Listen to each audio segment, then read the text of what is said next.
Okay.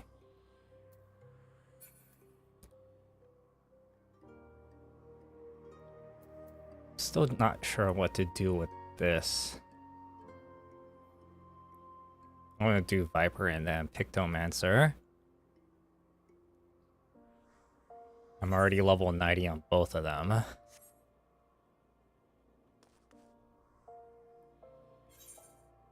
want to see. I really don't like this configuration, but this is like the only way I can actually deal with it.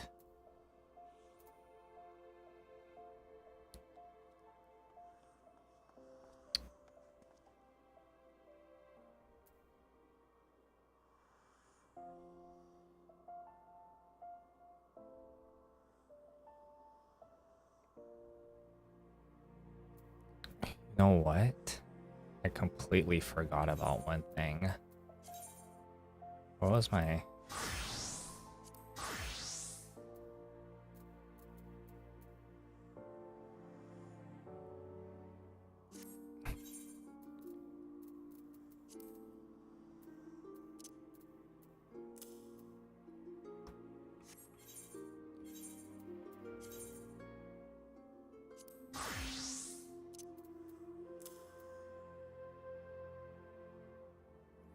I still don't know the best way to do this either.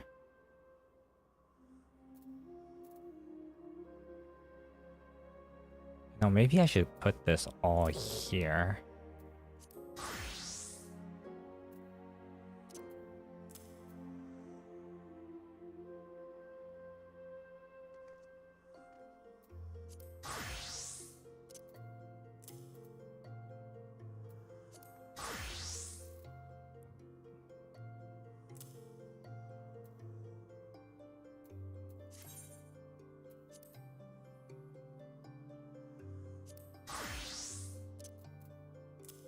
It feels weird that all my knockback immunity should be on the same spot, or the fact that it isn't right now.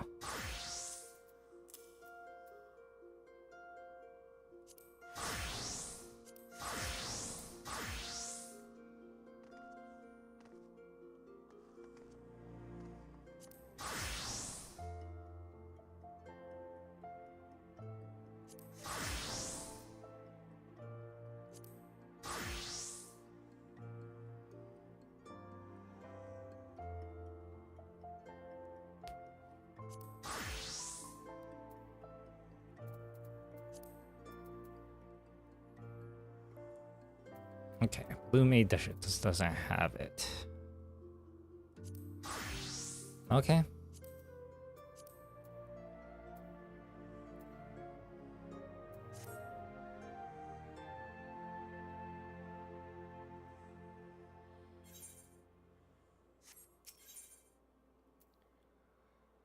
Keshqua wonders if you have what it takes to master the arts of the Viper.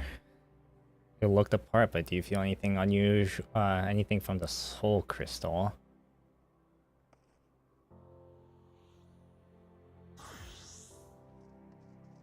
I knew it. Sounds like you got what it takes to be a Viper, but the only way to know for sure is to put them a new skill to the test.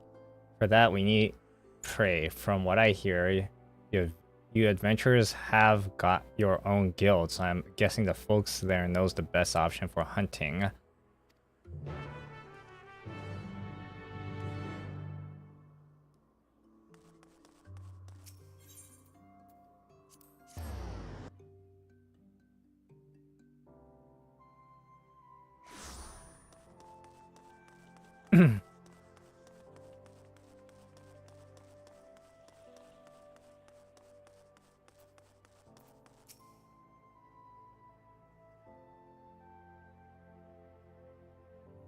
So if you're after deadly predators, try spineless space, and lately there's been sightings of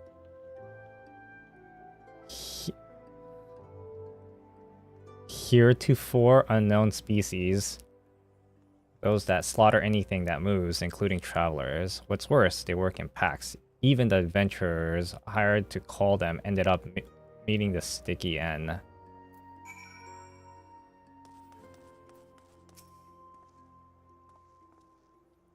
Got a lead already? Maybe there's something to this whole asking around thing after all.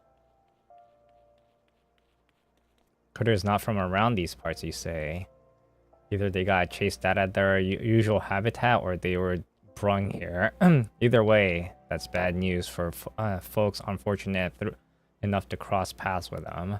The hunting of Tyrol withdrawal is the Viper's most important duty, but that doesn't mean we turn a blind eye to lesser threats. Next stop, Spineless Basin.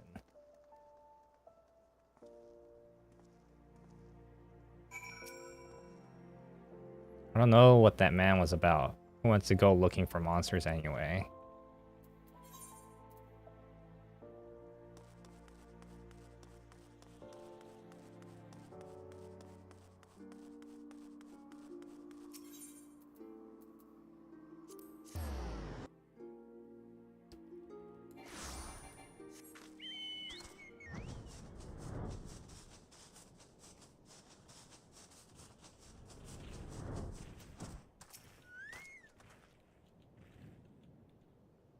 These here adventurers ran into a whole gaggle of fiends after they got pretty roughed up, but I saw their ruins already, don't you worry.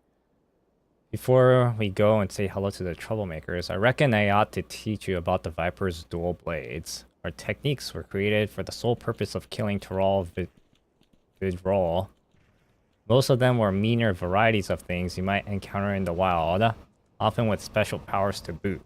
To stand a chance against these powerful creatures, our ancestors looked to Viper inspiration, always twisting and turning to find the perfect angle to attack from to take down bigger prey. Two blades for the twin fangs of a Viper to wield in tandem and strike with precision. They can also be combined into a single weapon that weaves and sways like body of a snake. By switching between these stances, the Viper has the capacity to adapt to any situation. Now, prey for after today ain't nowhere near as fearsome as Tyrol withdrawal, and they'll give you a chance to test out your new skill. Let me know when you're ready.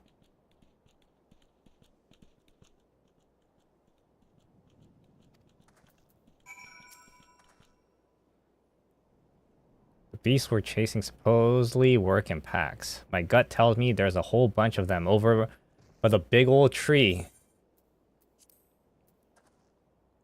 Perfect time, nighttime.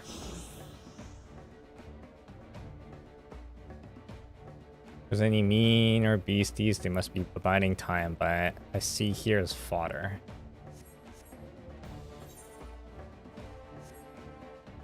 So for practicing your new skills, they'll do fine.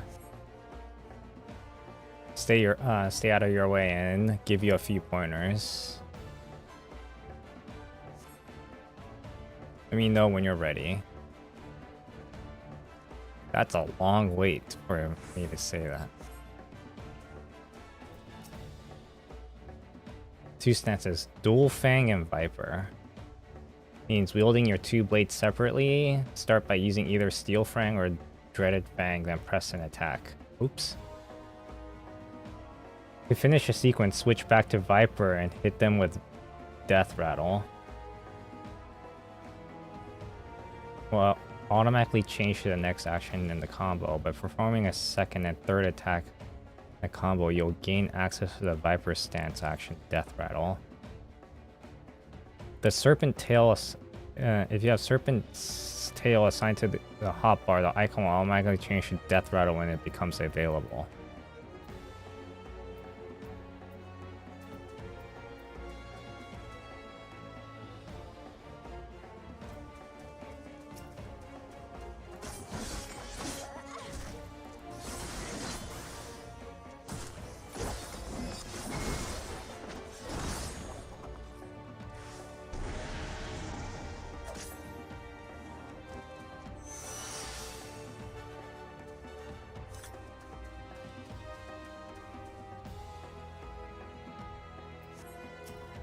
Time to practice your dual fang technique. Start with an opener, follow up with a second. Then pick one of the 4 finishers. Flank, Sting, Strike, Flank, Bang, Fang, and Line, Steel, Strike, or... As you can tell the names, each finisher works best from certain positions, but don't worry about that for now.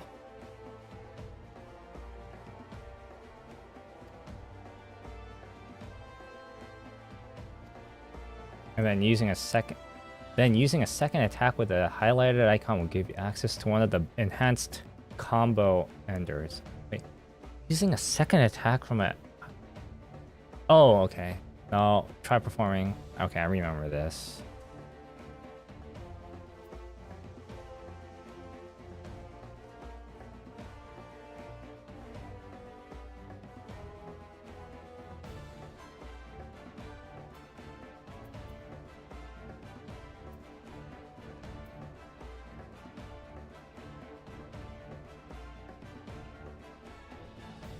Flank, Sting, Strike.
I gotta hang up the dual fang stance. I mean, I know that it's possible, I just don't know how I got there.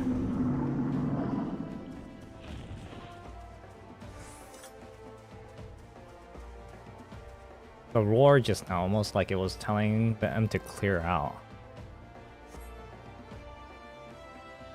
I reckon that there's old bastard waiting for the wings, and now it sent us tougher opposition.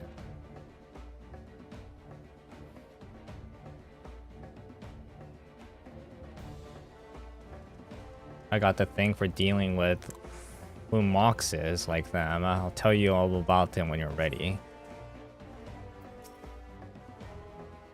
For Viper stance, where you can combine your 2 blades into one of the to deliver powerful strikes, perfect for tougher opponents. With a Dead Wanderer, the transition to either Twin Fang Bite or Twin Blood Bite from Dual Fang stance.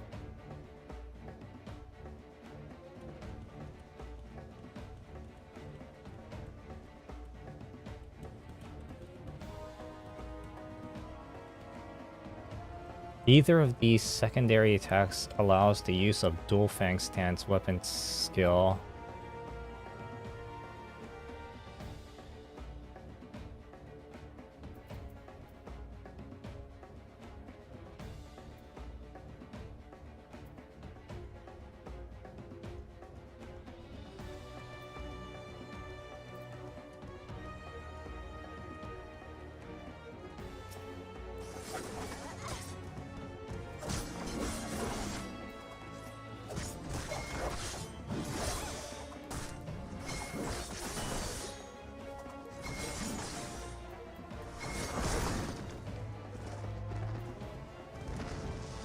Oh, I remember now. Okay.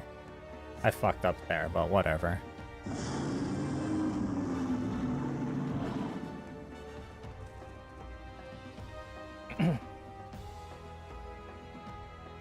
boss must be pissed that its minions keeps getting beat. There it is.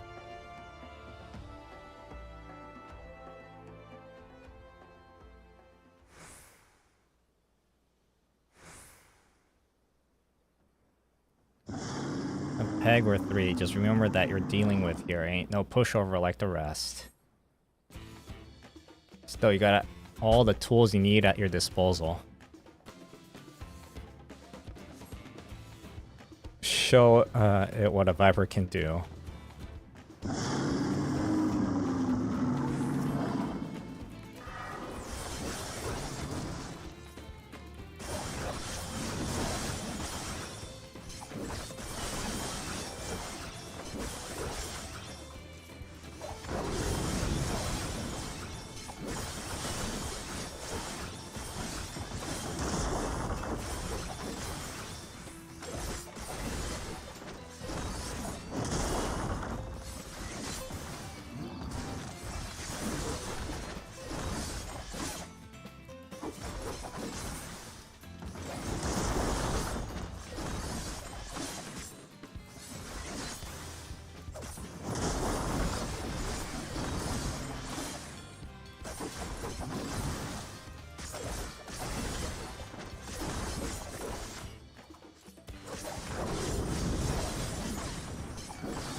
Not bad at all. Those are just the basics, but execution was mighty impressive. Since you've proven you won't be a liability, let me tell you about the Tyrol, the draw that we're up against.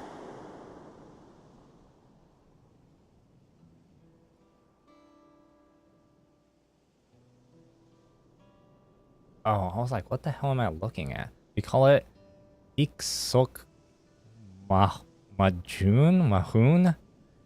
It's an offshoot of the Brax, a deadly jungle predator, and after a series of mutation, this one's grown huge wings. Worse yet, it's smart as a whip and as meat streak a mom's wide. After learning of the beast, me and my most promising students set off to slay it. Facing it head on seemed like a suicide, so we ate an ambush. Almost worked too. We thought we had subdued and made our approach to deliver the killing blow, but we underestimated the fiend's cunning nature. When we got close, it lashed out, lightning quick before taking to the skies.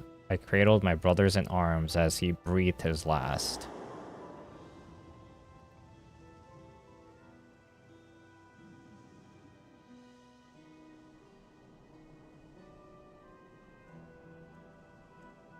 Revenge is all I've been thinking about ever since. I traveled the length of breadth of Tyrol looking for the beast, and nothing to show for it but a half-dozen pair of ruined boots.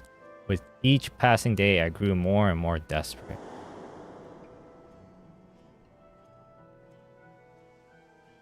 It was until I met some folks who crossed the salt onto a trade ship from Uda. They claimed they'd seen a huge winged creature flying eastwards over the ocean. Knowing how clever Iksong Mahun, I'm reckoned I'd gone in search of new hunting grounds, somewhere without an established threat like us Vipers, so I brought a passage on a ship, and here I am. Okay, I'm gonna use Google Translate to figure out how to pronounce this thing. XSAQ.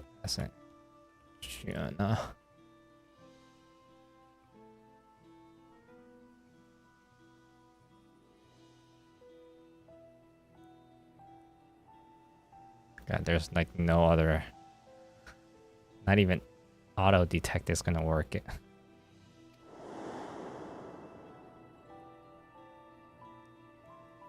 Little did I know, Eorzea would be damn near as big as Tyrol.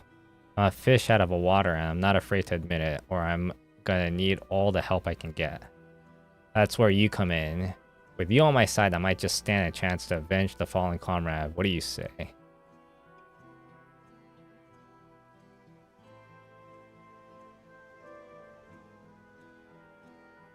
Thanks. That means a lot. Let's go back to Ul'dah and see if we can find some clues to Ixman's whereabouts.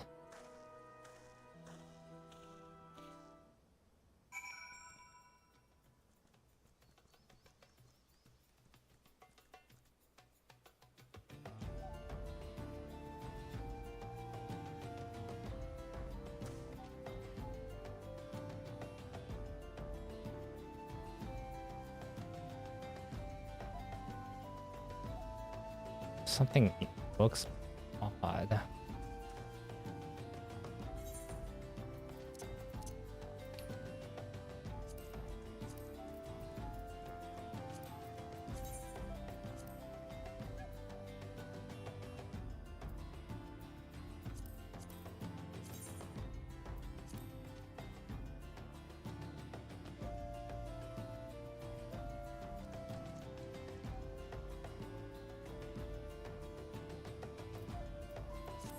Why did it look so low quality earlier?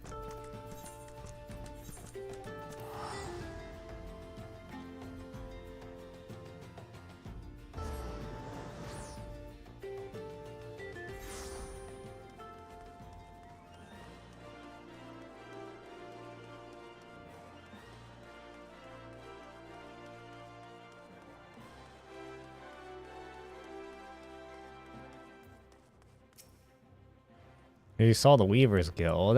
Chatting up folks ain't my strong suit. If you're happy to take the lead, I'm happy to follow, at least for now.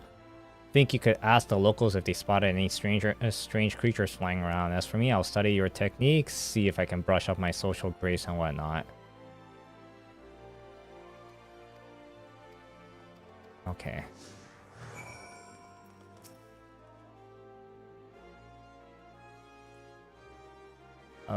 A flying beast. Why, yes, of late we had a sighting of such creature, and more each day. We're looking into it ourselves, but there's no reports attacks, nor can I provide more detailed description. As such, I cannot say if it's the same one you're after.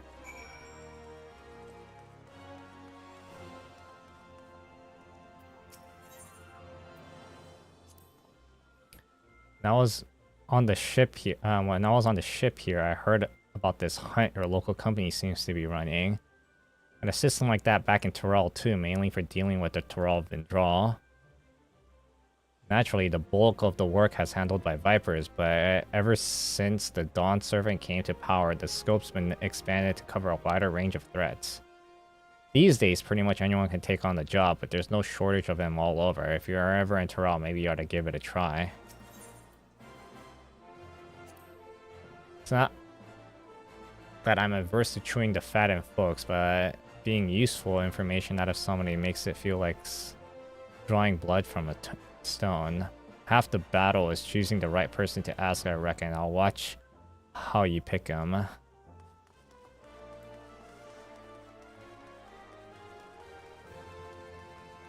For sure. A whole lot of people here. We got cities of our own back in Tyrol, and this is something else. You know, to become a Viper, traditionally, you got to live in this remote village in the mountains, where you learn all kinds of habits of various beasts. Ain't much else to do out there, so anytime you get yourself into you're expected to spend honing your skills. Once training's done, you're free to roam where you please. There aren't many Tyrol Vindal that you're need hunting, but they can spring up pretty much anywhere in Tyrol, so many say it's good to keep on the move. Me, though, I chose to stick around even if I finish my training.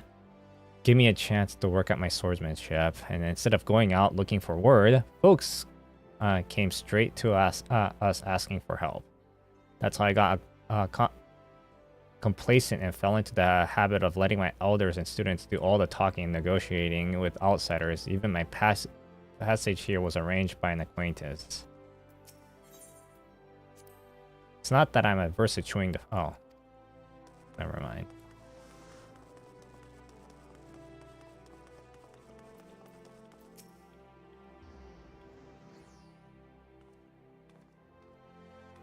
What, a winged creature? Oh, well, I've only heard rumors. They say that it's a dozen faces, ringed in red, wretched tentacles, and shooting beams of light from its eyes.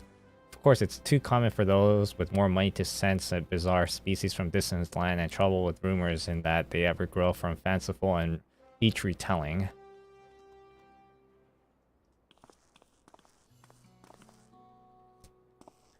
Well, damned if I know how you did it.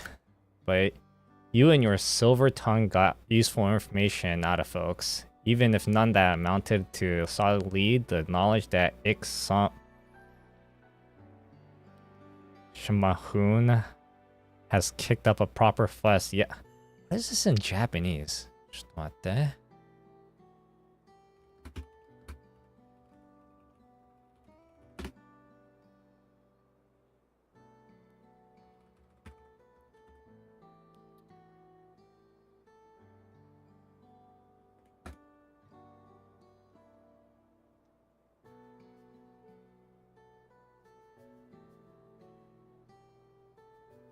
Damn it. Okay, never mind.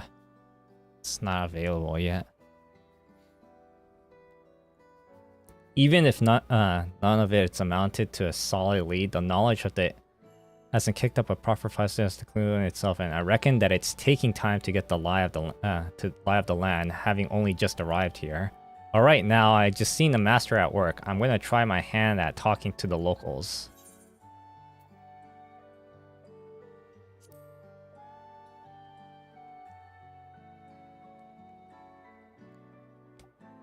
I don't agree more. Besides, I face meaner foes than a few tight-lipped city folks, and if I make a fool of myself, so what? I'll ask someone else. It just so happens I brought me a whole bunch of herbs and knickknacks from back home that I can sell to keep myself fed. It might take a while from find any solid leads, but at least I can get by for the time being.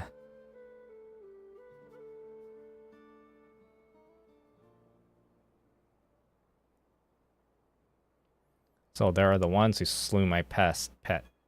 Wait. Those are the ones who slew my pets. Interlopers of the hunt of my next daring prize. Little do they know, it's lost interest in Thanalan. Just keep well, Fickle's natures may yet bring us greater delights.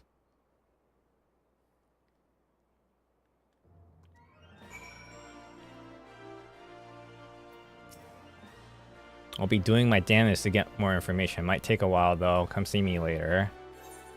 I'll see you right away. Having conquered his fears of questioning the locals, is ready to do something else. After a lot of asking around, I dug up a few new leads on XIV, or whatever. I'm just gonna call it XIV. I can't pronounce that. Or at least I think I did. Wasn't easy though. At first, the only stories of interest were about Gradanian poachers leading in so-called exotic meats, juveniles. In other words, too young and too dead to be what we're after. That detour notwithstanding, there were a few other tidbits that might be useful. I got my own thoughts on the matter, but I want to hear yours too. That alright? Much obliged. So I hear an adventurer came across a whole bunch of striking beautiful red feathers just outside of town. They ended up giving them to some kids who've been playing with them ever since. More to the point, there was a talk of a huge beast with glowing blue eyes flying off towards the place called the Black Shroud.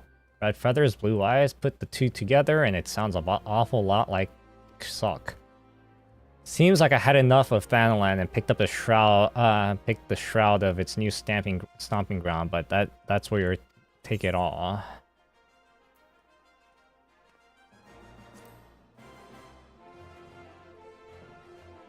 I knew you'd agree. For amount of mystery meat, I had a sample just to squeeze information out of the butchers at the market. I'm glad it all paid off. As for the next move, I reckon we ought to take an airship to Gridania. From what I hear, a fellow named Gavin over the Adder's Nest should be able to tell us more. I meet you there. Okay, I'm just gonna fly over there. I mean, I'm just gonna teleport over there while you fly over there.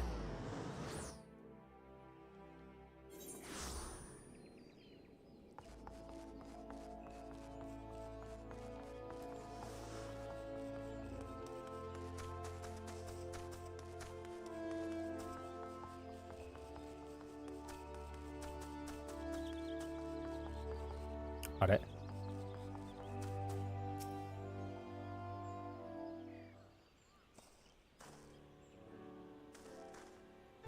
How might I help? After Tyrol withdrawal, I mean, I'm searching for dangerous creatures that came across from another continent.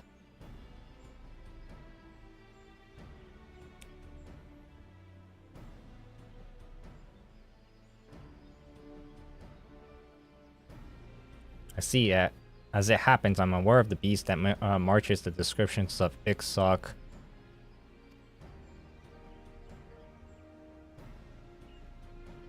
Our scouts spoke of its blue eyes and red wings. All of its aggressive nature is leading back to attack any who dare approach.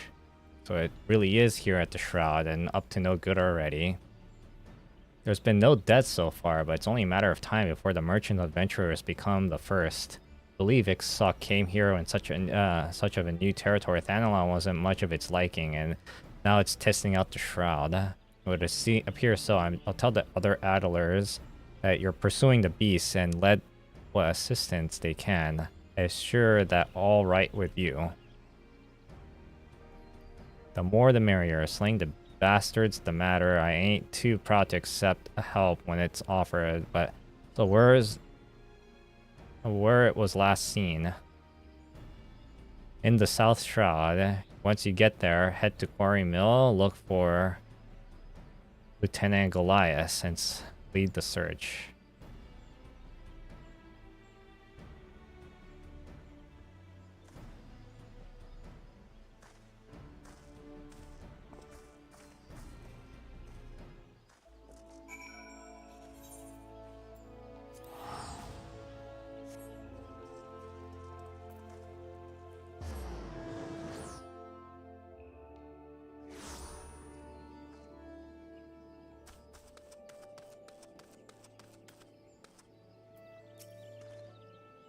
It must be Keshwas and Fiola.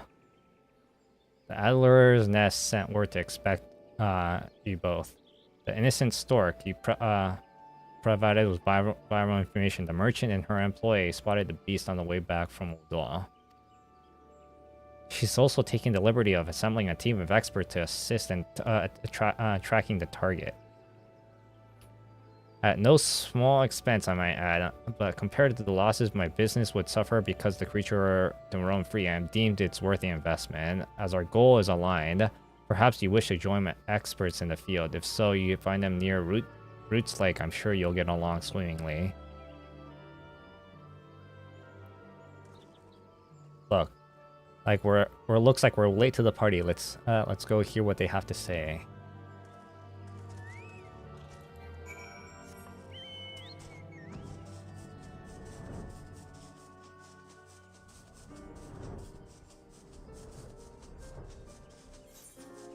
Oh.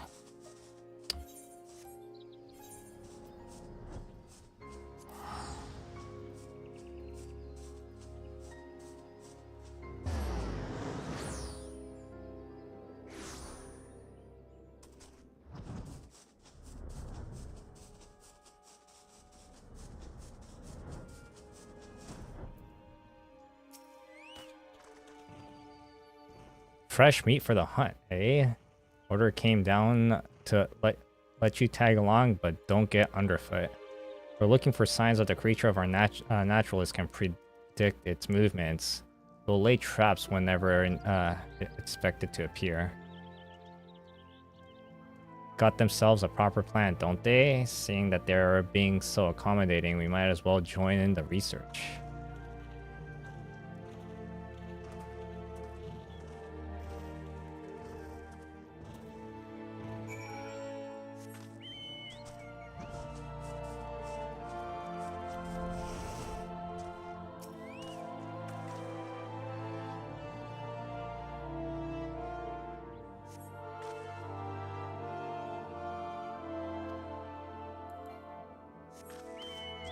dung.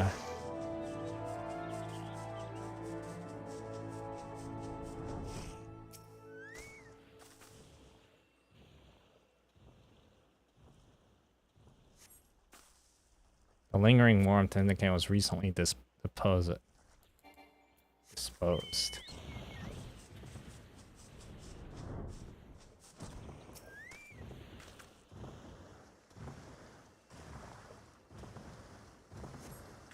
Creatures bear the mark of enormous claws of hindquarters, suggesting they were struck down as they attempted to flee.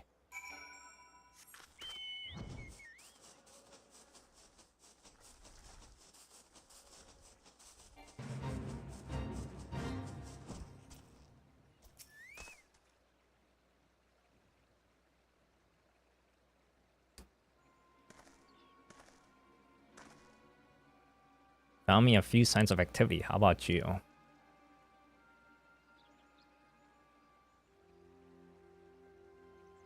What the fuck? Something's wrong with, like... Corpse of grazing animals gouged by monster claws. Same here. The size and depth of wounds are inconsistent to how XIV hunts. Just like that in Terrell, it's killing not just to eat, but also mark its territory to show anyone and everyone's who's boss.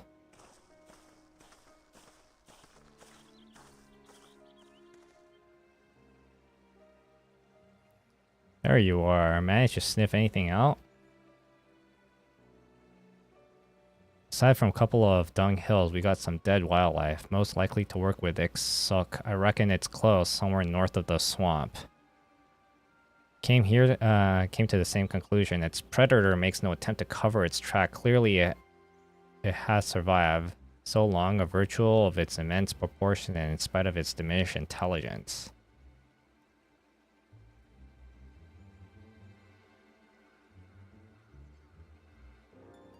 Man, this is bothering me. Got it all wrong. I left those tracks on purpose to see how we'd react. Are you saying the beast is testing us? That's absurd. The level of foresight and cunning required to even attempt to do so beyond these lesser beings. As long as the corpse is left behind, those animals must not have been a taste. I suggest using a fresh cup of prime livestock as bait. The bloodier the better. Once the creature has been enticed, surrounding and subduing it is but a formality. But XIV is way too clever to fall for that. You're gonna need every trick in the book and then some. I've considered every eventuality, and even if there was merit to your advice, I will not let it be said that our success was a product of anyone's genius but mine and mine alone. What difference does it make who came up with what? The monetary difference, since storks offer better rewards based on the performance. Don't even think about trying to steal our thunder. We're the ones who'll bring her XIV, whatever its name is, not you. Listen, we're trained to fight large predators like these. If you got any sense, you'll let us take the lead. For lives in the hands of a completely stranger? I think not. There's no place of our strategy for you, so stand aside while I'll await further instructions. Have it your way. If you're half the hunters you think you are, XIV as good as dead, right?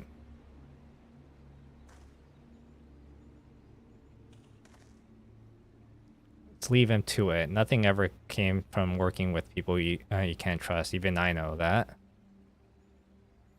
Then it's decided you two will wait to the southern end of the lower pass. Be ready to give chase in case of beast escapes us. Not that it will.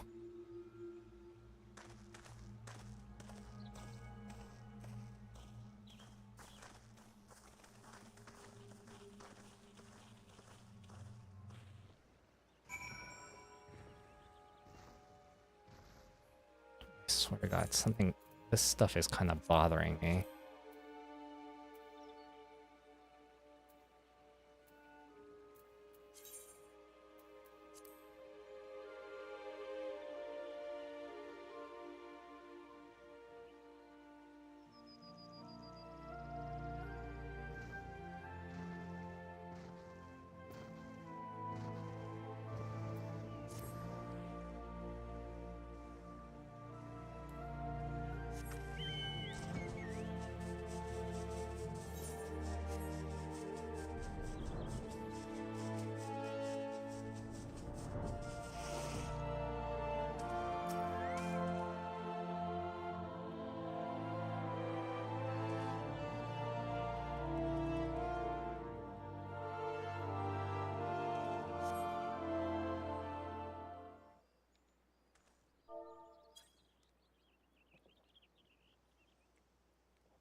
awful quiet, don't you think?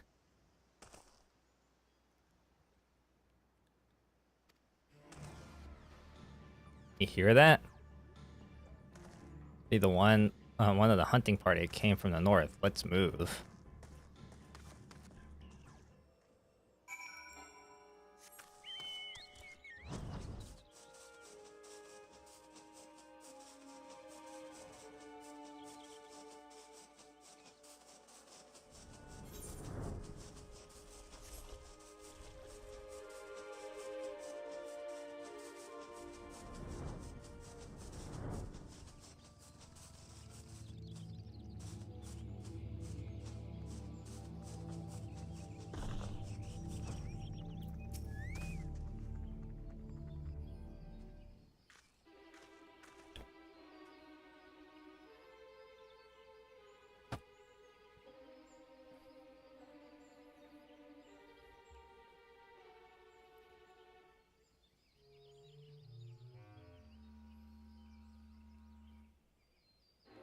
I know it hurts, but please tell us what happened.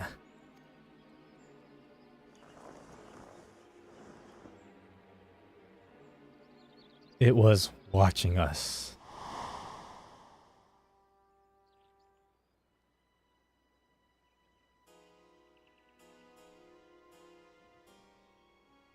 The fresh lamp should draw the target out of hiding. Though I lace it with the toxin I brought, the success is practically guaranteed.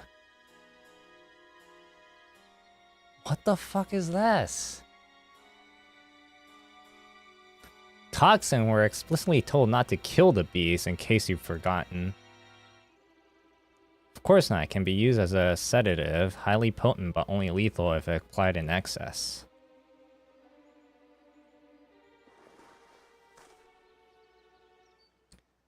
The stomach for it, I'll do it myself. Naturally, my personal contribution will be detailed in the final report to ensure credit is given where due. How are you playing at? Catches win, the plan's ruined.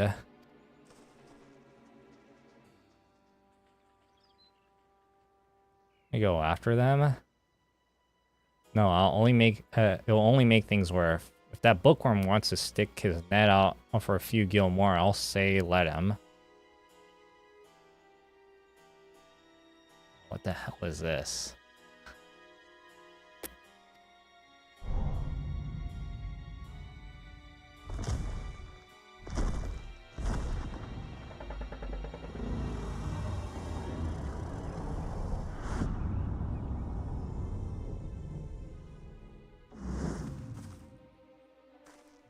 There it is. Accept the bait. Now's our chance.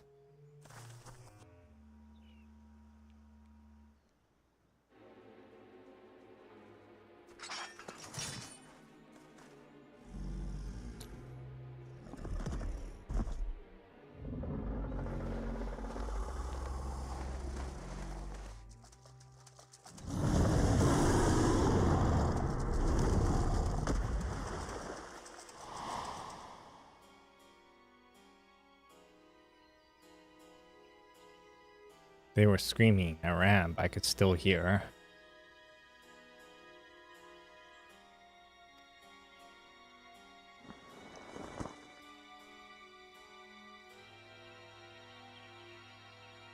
What is going on with the lighting? What happened here?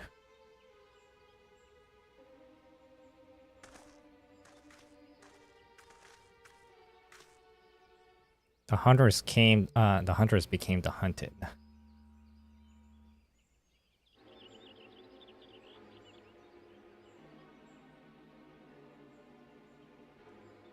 You see that their remains are recovered and necessary rites performed. Perhaps you'd be so kind to return to Quarry Mill and share these unfortunate tidings with innocent Stork.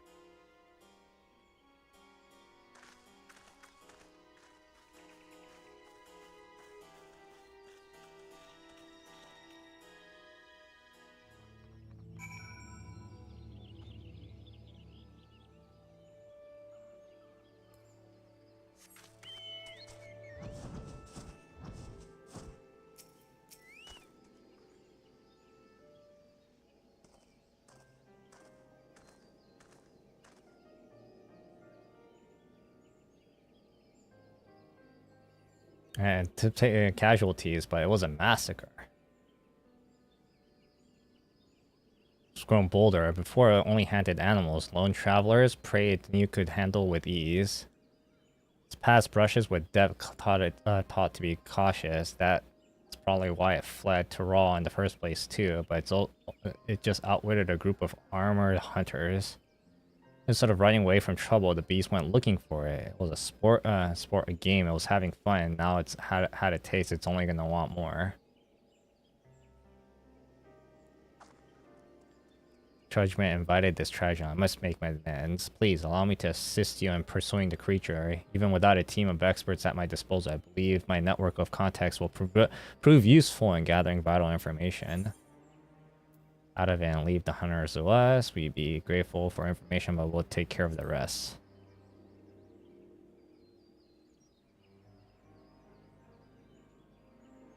Understood. Place my faith in your abilities as vipers. Turn up any leads. Be sure to let us know.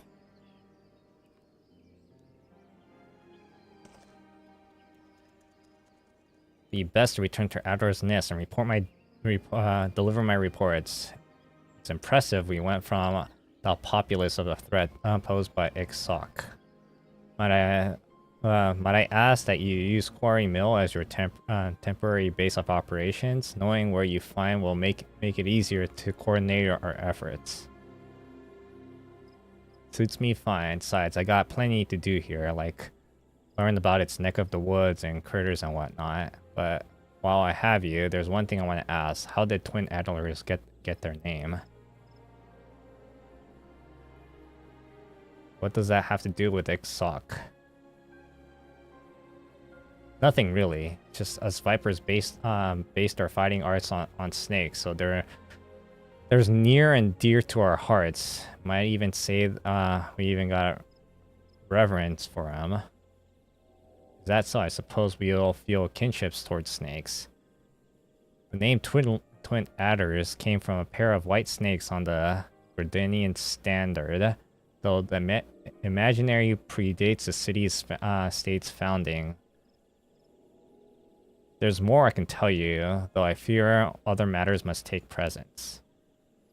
What a history. As long as that, we'd be here talking till Taka's come home. I hope to hear more about it, but I understand it'll have to wait. We get to learning what I can about XIV. While I see to that, maybe you ought to squeeze in some more training. And trainings I've already done.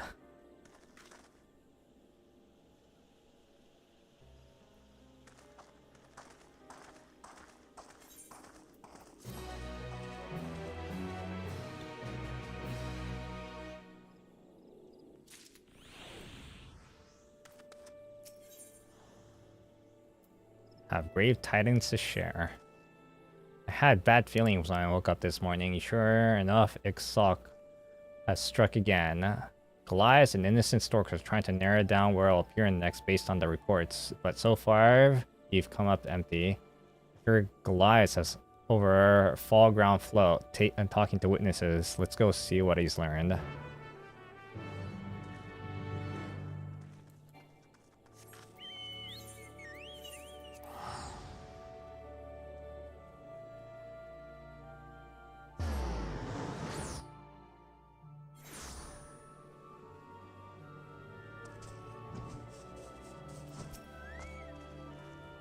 Thank you for coming. I expected Kesh wanted to share some details, but it's even worse than we thought.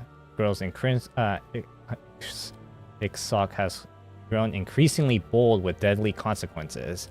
For a blessing, the people here remain calm, though we must act quickly to avoid widespread panic. The Adlers have called upon anyone with information to share and asked that they've gathered here.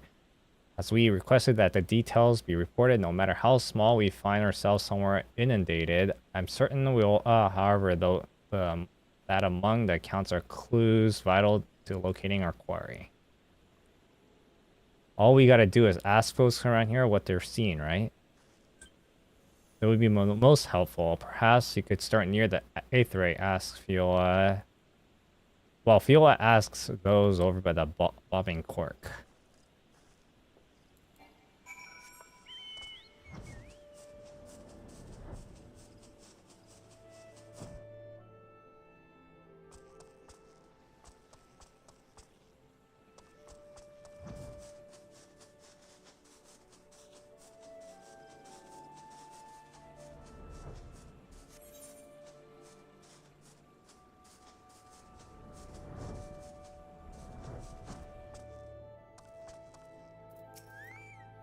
While passing through, I heard some theme was on the rampage over in the East Shroud. I didn't think much of it at first, but when I saw the people coming from that direction and looks on their faces, I did to stay put. Good thing I did too, I might have died.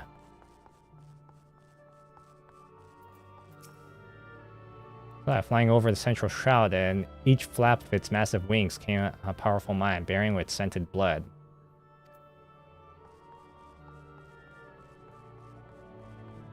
Got it.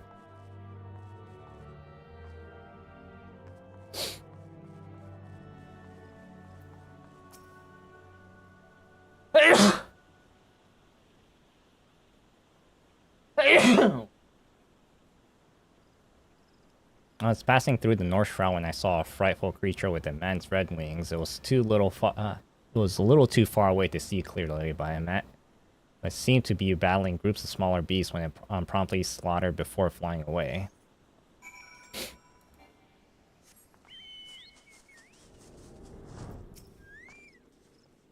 Everyone's got a story to share, but nothing seems to the point to where XIV might strike next. You do any better? East and the folks I asked said it was in the south. I tell you, it must be trying to be the whole damn forest its territory. One of the guys I talked to was in the East Shroud. Your witness heard the beast was on the rampage, but mine said he never saw XIV, even though they should have been there at the same time. That was worth looking into, don't you think? That's our only lead. I'm not saying that it's the answer, but you never know where a trail will take you till you follow it. Chat up a fella again, I'll take you up to him.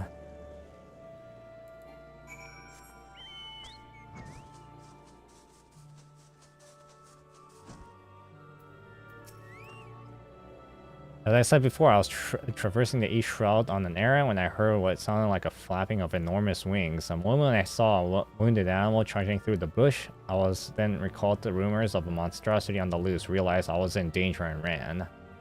So the critter was on a hunt, but still it was it can escape, but the only way it could have gotten away from it was if the bastard chose to let it go.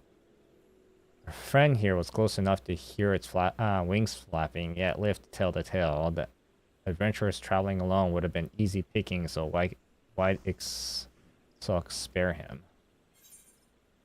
Something that no one had done before. He was carrying something that no one.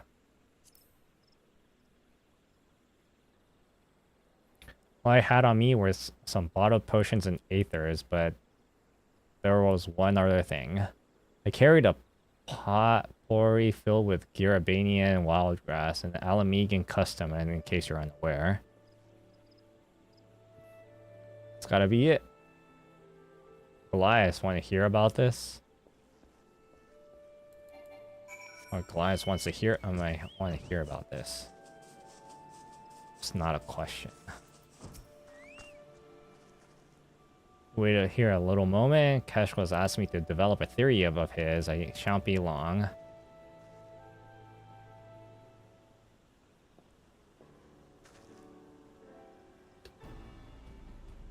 It's exactly as you surmised.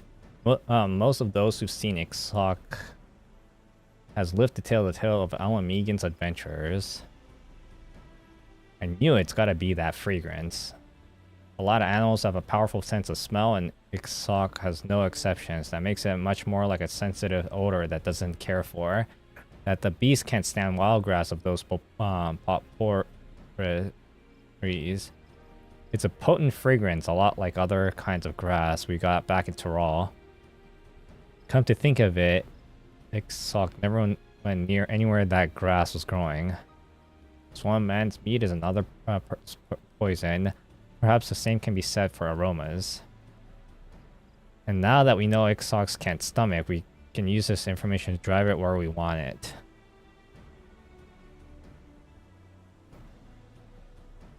And it would behoove me to share our discovery with Innocent Stork. Given the information that contacts at her disposal, I dare say she must find a way to utilize the fragrance of its maximum potential. Dare say you're right. In the meantime, you head over to Garabania and pick us some wild grass. Yes, by all means, we must do everything in our powers to avert further tragedy.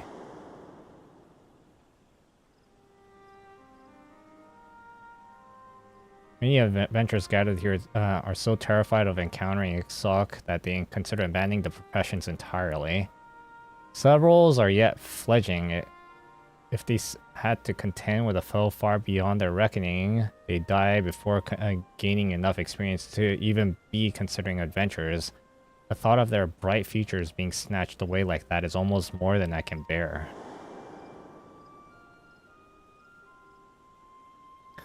This is the reason why I joined the Twin Adlers. To prevent such senseless deaths. Therefore, I humbly request your cooperation in slaying the dread XIV.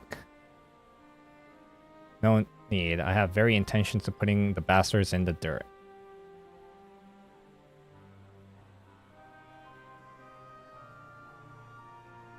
To the matter of hand, then. A few moments ago, one of the adventurers mentioned that the wild grass we seek grows abundantly at Pike's Fall. Once you collect enough, let us rendezvous at Quarry Mill. I must warn you, though, that the Garabania is home to some particularly vicious wildlife. Be on your guard.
That'll do it, which is I love to stick around and study the wildlife. We better get back to Quarry Mill.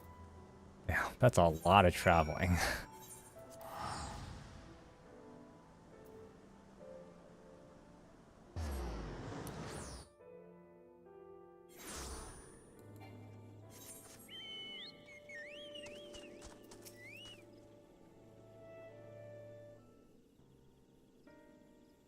Done well to gather such wild grass. As promised, I call upon Innocent Stork to advise us on our next step. Placed in order to alchemist acquaintance of custom-made diffusers pouches, and we may employ to spread the aroma all over the wide area while prolonging its potency. Pursue these pouches to twin adders in its task with driving the beast into the isolated location of our choosing. Away from civilians, an ideal spot for the final showdown. That's good thinking. Once the pouches have been produced, the beast is as good as ours. If I may, there's a further request I wish to make. Rather than slaying XIV outright, would you instead be required to capture it alive?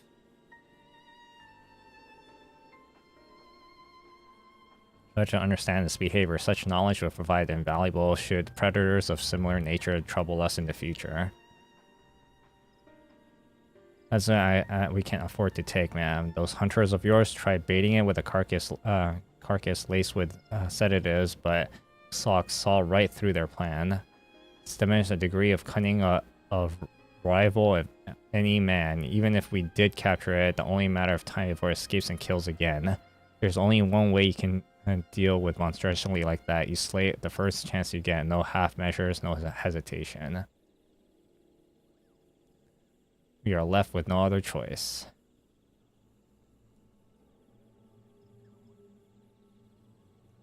Pray forgive me for such an ill-considered suggestion. I shall abandon all thoughts of capturing the beast and instead turn my attention to the procurement of the diffuser's pouch. Hear from me soon.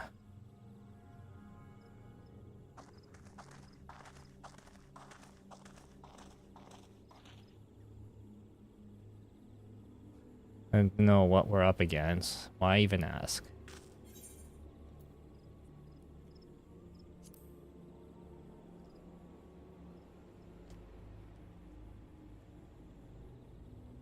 I ain't the type to guess the folks' motivation. Perhaps she'll do all of us a favor and put her cards on the table. The rich and powerful are rarely so obliging. You got that right, but since the salt of the earth are speaking our minds, there's a fear in you, but of what I can tell, gauge your thought. Never know, I might be able to help. Well, the talking with those adventurers, I can't help but to feel the scares of XIV, that's all. Anyways, I should return to Gridania to make my report.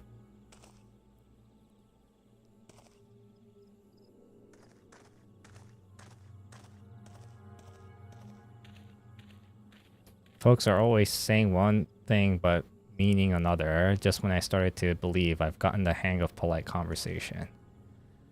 No forcing the issue, I know.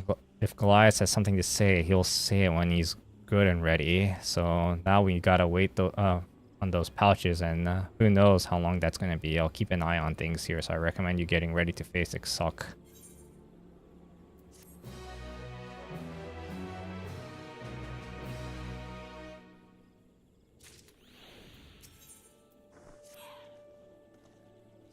Goliath sends word of the diffuser pouches are ready. He's heading over to now. Once he arrives, we can finally put his plans into action.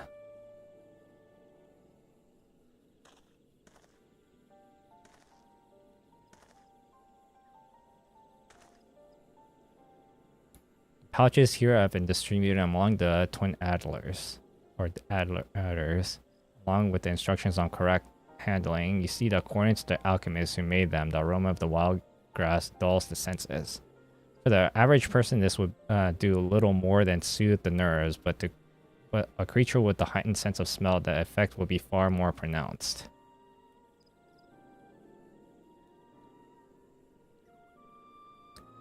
As for where we entrap XIV, Innocent Stork has proposed the location of the Dravanian hinterlands that she believes is ideal. The surrounding area is largely uninhabited in Eldshire. The only settlement nearby is relatively simple to defend. We have already consulted the Ishgardians and they give us their blessings to proceed. That's all well and good, but by the looks of your face, you're not. I ain't gonna press, but I will suggest you once you get to Dravania, you best hang back and leave the fighting to us.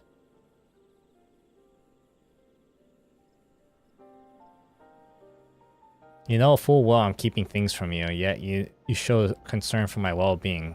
Why? Just my way, I suppose. Or the way I was trained as a Viper. It's our job to keep folks safe from creatures that can go against the natural order. It doesn't matter who you are or whose side you're on. Politics, feuds, all that drama ain't none of our concern.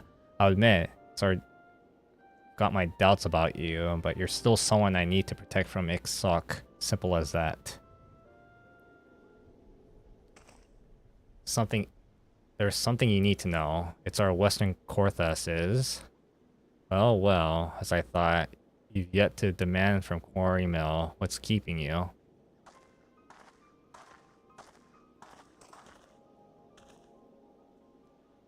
Tenant Goliath, whatever's the matter, you look like someone just walked over your grave. Glad to find the two of you in better spirits, though. Seeing our friend is somewhat under the weather, perhaps it's best that he stays behind with me in Eldshire. No objections here, but Goliath and I were having a heart-to-heart, if you don't mind. I do. I have a schedule to keep, and I must insist our dear Vipers get underway. While you are en route to the Dravanian hinterlands, I would be happy to lend an ear to Goliath in his troubles.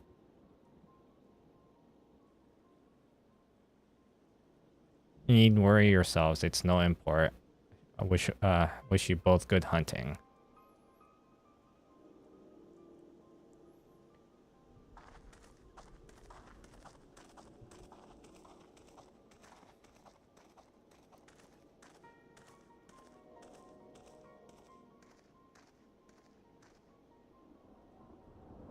Talk about shit timing.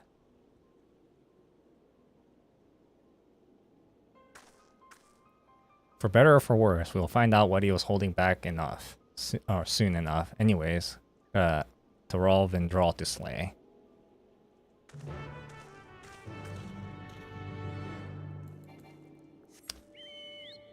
And I don't know where this is actually going.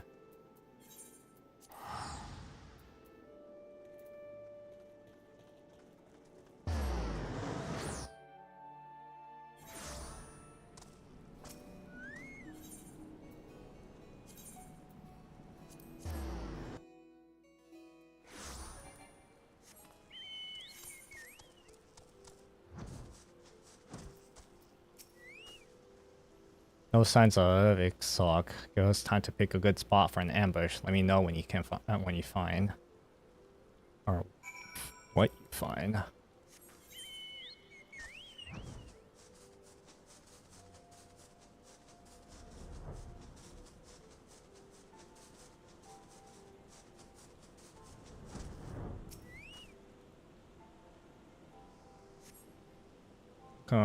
It does not offer enough space to fight for free. Of course not.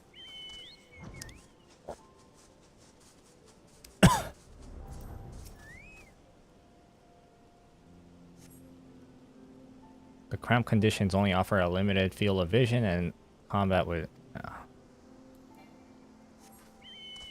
Even I can tell that just by looking.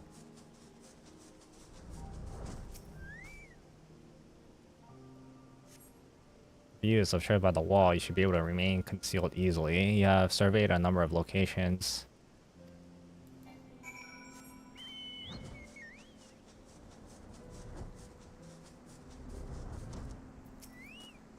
Found something you ain't gonna believe. You smell that? It's gotta be the innocent stork's diffuser pouches. Someone's must have been hidden it nearby. The bag of wildgrass stinking up the place. There's no way XIV was ever gonna show. Lies and innocent sent up some wild alpaca chase, so where's our Tyrol Vindral if it ain't here?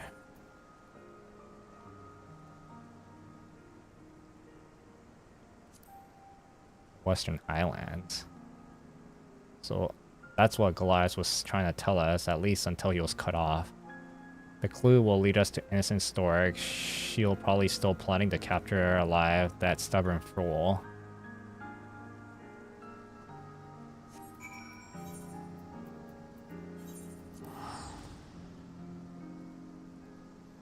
Damn, that is pretty far from here.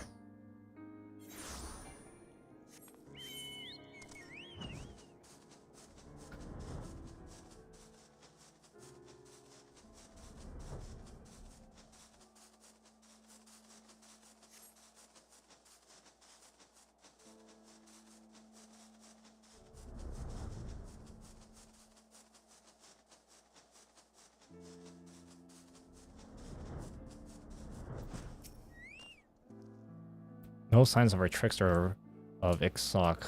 Better keep searching.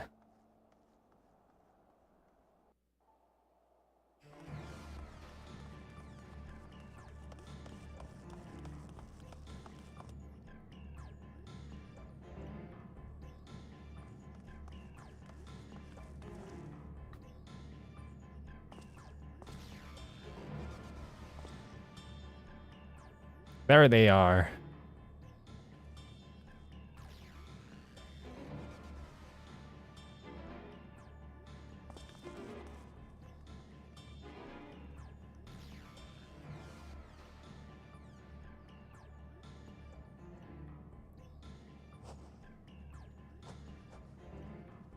Well, isn't it the esteemed Viper who, with all supposed to skilled intellect, asserted that the capturing the great XIV was not impossible, or perhaps they were simply afraid? You can see a proof equal to the task. All it took was a little ingenuity. Hey Vile, what's going on? I understand XIV's cunning and cruelty better than anyone. There's no way you got into the cage without. Where is your bodyguard?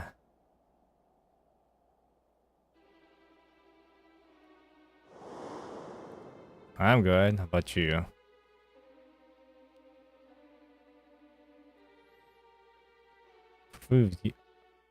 You observe, you yourself observe how attempting to lure XIV with obvious bait ended in failure, but the... Oh, nice. But a beast is still a beast. A predator is still compelled to hunt. Casualties are inevitable and prudent strategies must account for them. An exceptional one, however, would leverage this element to its advantage, as mine did. Damn, this person used his own bodyguard as bait to put sedatives in his pocket and face XIV alone. It was over before it began, his screams still ringing in my ears. Damn, this person's fucked up. You fed XIV the sedatives and your bodyguard along with them? You're telling me he's willing to offer himself up? Enthusiastically even, all to ensure his plague-stricken family received treatment, the duration of which would be determined by his performance. He all but leapt into the beast's maw. As I am sure Goliath would agree, there's no point to what we can accomplish when given the appropriate incentive.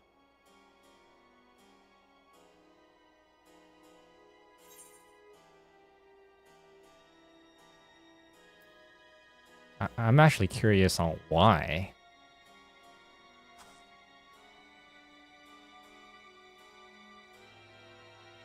Oh please, anyone's getting what they wanted, so let's not quibble over the details.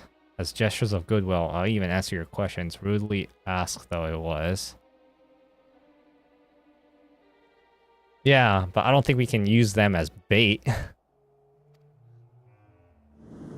Like a sacrificial bait too. Like with 100% guarantee that they're gonna die. Everyone has their own unique proclivities, and I am no exceptions. I have awoken to the thrill of becoming rare and ferocious beasts under my power.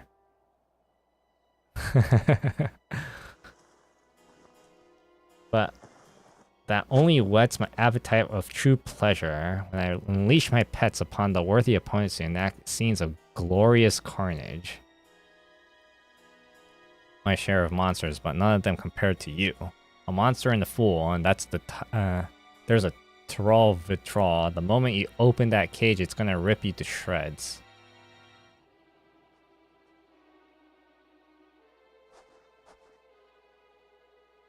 Indeed it would, if I were so inclined. But if it is as intelligent and bloodthirsty as you say, it will soon learn that I can provide a constant supply of worthy prey. In return, it will accept me as its master.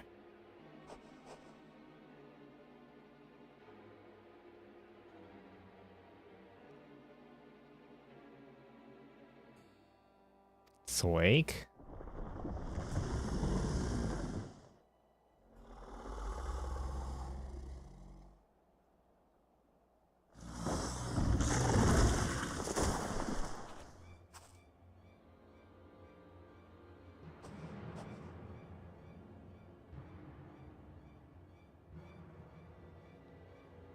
So tired of this place. One of my lesser pets would be more adequate to dispose of you. After all, I'm loath to release XIV while it remains subdued, and though I may not be watching, do try to put on a good show regardless. Dang. No, she's not me. She's my adventuring partner.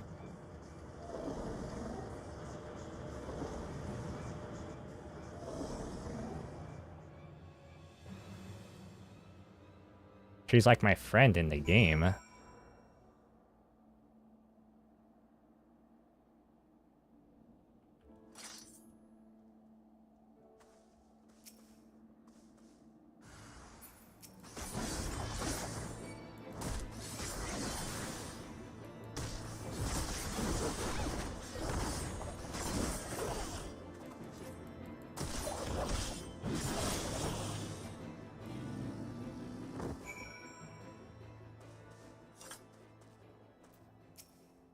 This is the new job in the game. It's called a Viper.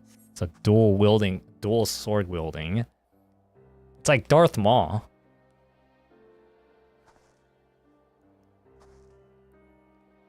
Thanks, I owe you, gods damn it. I can't believe anyone would be stupid enough to take the taming Tarov and draw. Never mind XIV itself. Oh yeah, I'm going to be playing that next. I'll be playing that story next. Like right after this one. Thanks, I owe you. Oh wait, I already said that. But what really sticks in my claw is the Goliath has been dancing to Innocent Stork's tune, and there I was thinking he needed our help. He seems afraid of her, like before. And the graphics update. Although there's problems with the graphics update right now, though, sometimes it's like inconsistent. You're right, there's more to this than meets the eye. Anyways, no point freezing our asses off here. Let's get back to Quarry Mill to think things over.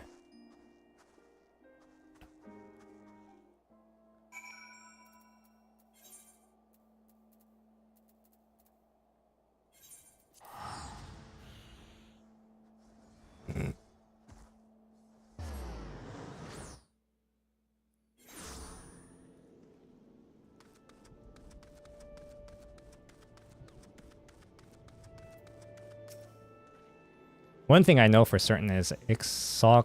How do you pronounce this file? XIV Schmahun? Smajun? Ain't gonna play the obedient pet along.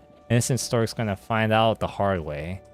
But I reckon that'll be after she gets an urge to indulge her twisted appetites. I'll do what I can do to suss out where she got to before then. And then there's Goliath. The twin adders needs to know what he's been up to and that he's still alive for now at least. You best get back to your training for now. In case you're not XIV Mahoon out there and our job ain't done till he's dead.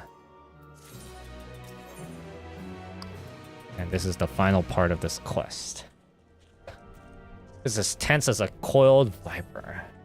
Since the last time we spoke, which is like 5 seconds ago, the Twin Adders has been looking for Goliath, but they ain't found a hide nor hair of him. Meanwhile, they've been plenty of XIV sightings. Seems Innocent Stork's eager to put her new pets to work. I expect why Goliath's commanding officers asked for our help. Let's head to Adder's Nest and hear what he has to say.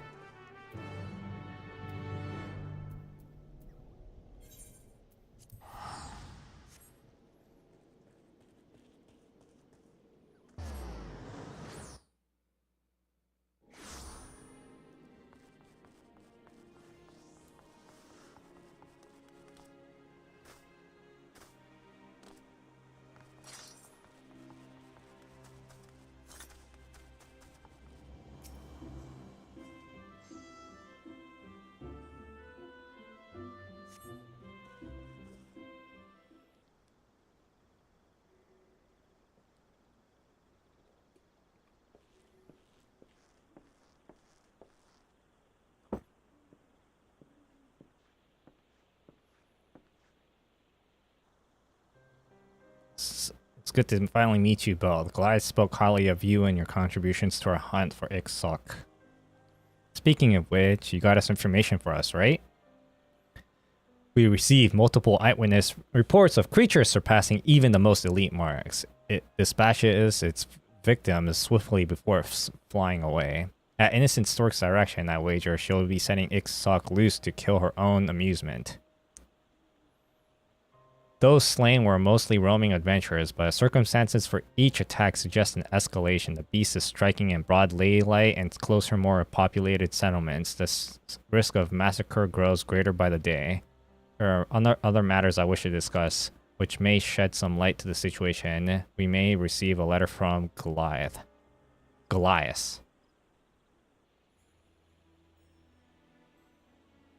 Though details are sparse, he wishes to resign from the Twin Adders. The letter also includes a message of you two. Do you recall our discussions in Southern Thanalan? Though my aspirations were beyond me, I pray that you succeed by fulfilling your own. I remember Goliath. You wanted to prevent those with bright futures from dying before their time. That's why you joined the Twin Adders. We had that talk in the Shroud, not Thanalan. He mentioned our aspirations, which is to protect people from rampaging beasts. Don't you see? He's telling us that XIV is going to appear in Southern Thanalan. Oh. What the fuck? I did not realize that. A hidden message. That'd be yet not particularly a well hidden one. If innocent storks read this, she would surely divine his intent. Because I completely forgot when that happened. Or where it happened. Or I guess it's when and where it happened. I can only surmise that she knew and allowed the letter to be sent regardless. What better way to lure you into confrontation with XIV than by taking advantage of Goliath's sincere plea for help? Trap or not, confrontation suits me fine. It's a show she wants, then we're happy to oblige.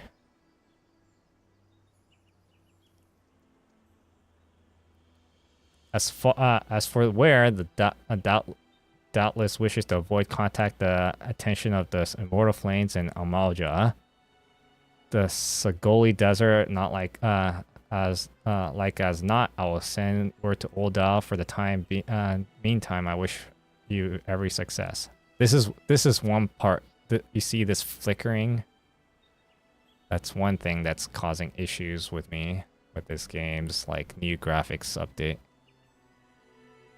There's flickering here too on the right.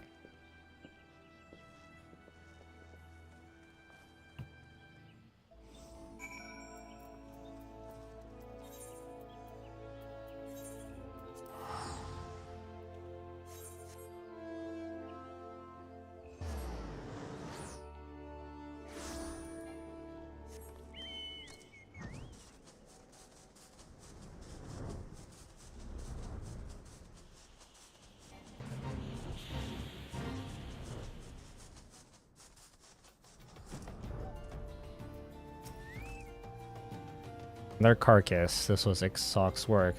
Didn't expect the trail to be this easy to pick up. Perhaps I should have. All that's left now is to walk straight into the trap. No viper's worth their salt ever shield away from danger, am I right?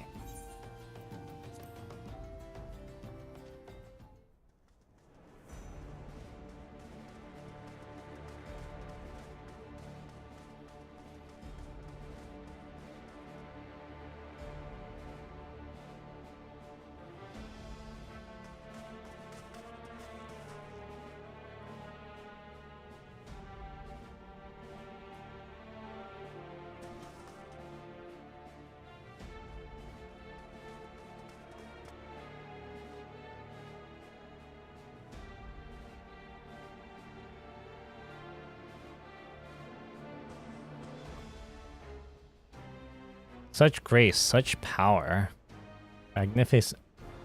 Magnificence itself, given form, worthy of all. At last, these mediocre distractions are poor canvases of your art.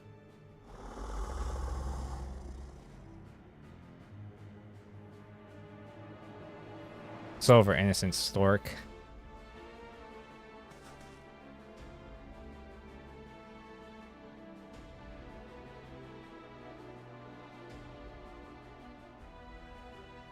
On the contrary, the main attraction is just beginning.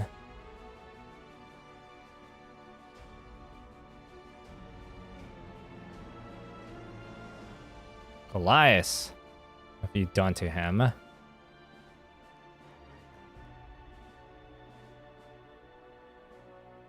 After this childish trick of the coded letter, I decided to let XIV punish him, an appetizer if you will.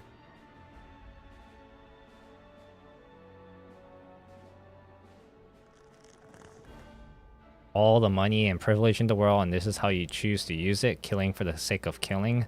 It's no better at Tyrol Vindral. The monster will deserve to die. A flattering comparison, though it seems to be forgetting the literal monster that stands before you. I brought a fresh prey.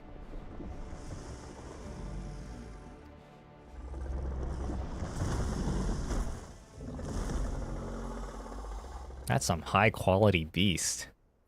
I haven't forgotten about you. A coward through and through. I knew, but when I thought about some pride, guess I was wrong.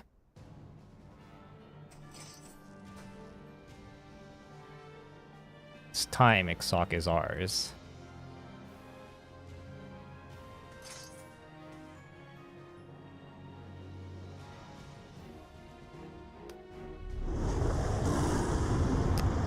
I can't imagine that being a good stance for fighting.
Okay, so this might actually want to be here.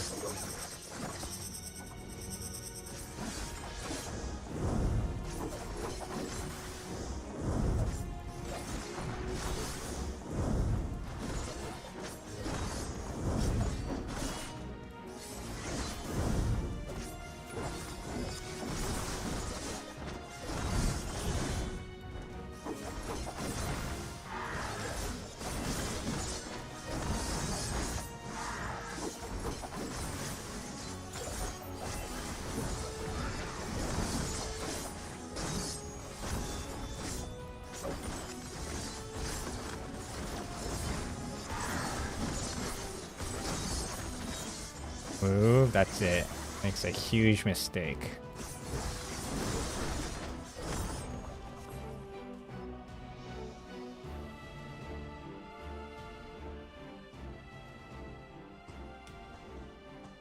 Is that all you're capable of?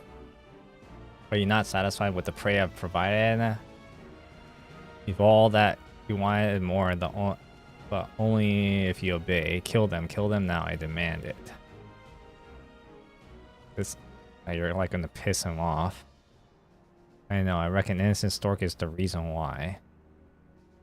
I can spell the wild grass on her, the potent mixture once we doled out before, just to keep at arm's length.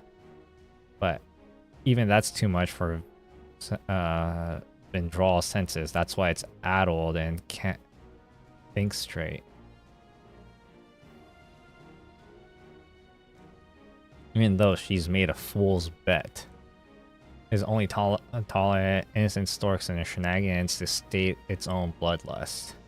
Two apex predators can't make nice forever.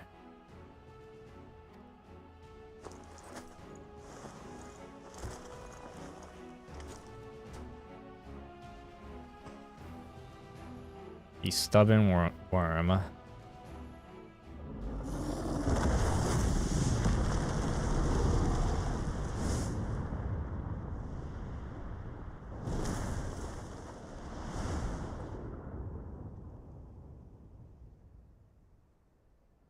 What is up with the shading? I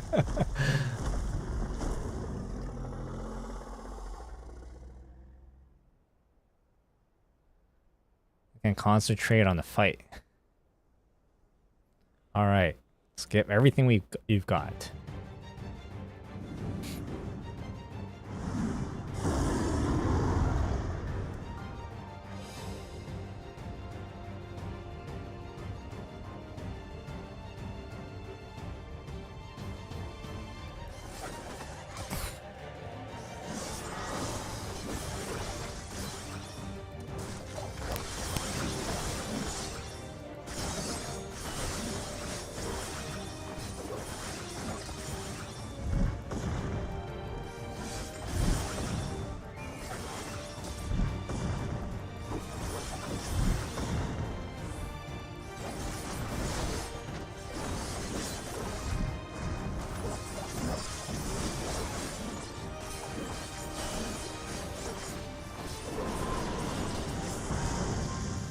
Oh damn, that was fast.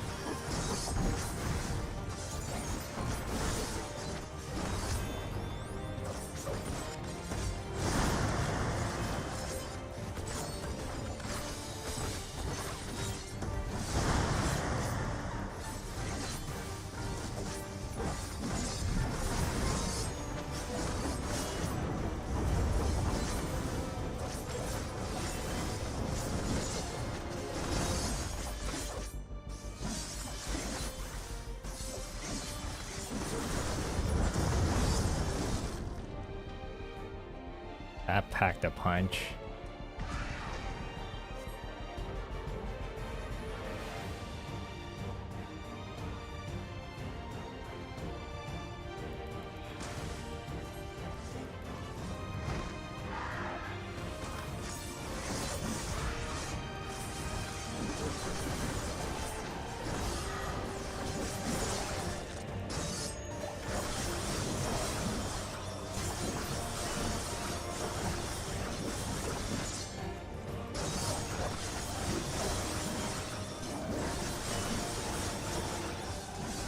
Like 2-minute window.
That wasn't so bad.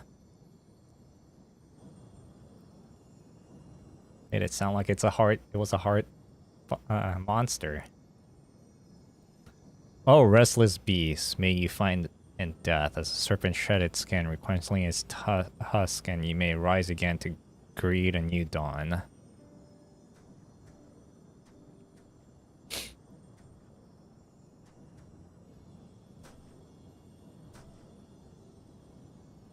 Innocent stork generally believed that she could bend such creature to her will, that arrogance cost her life.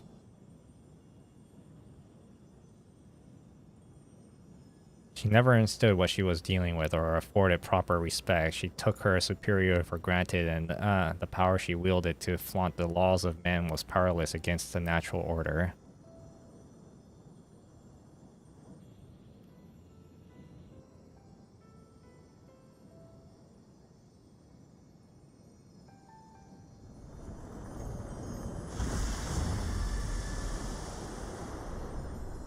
Elias, I thanks you for everything. It was a damn sight harder than I reckoned it be, but I finally avenged my brother in arms and fulfilled my duty.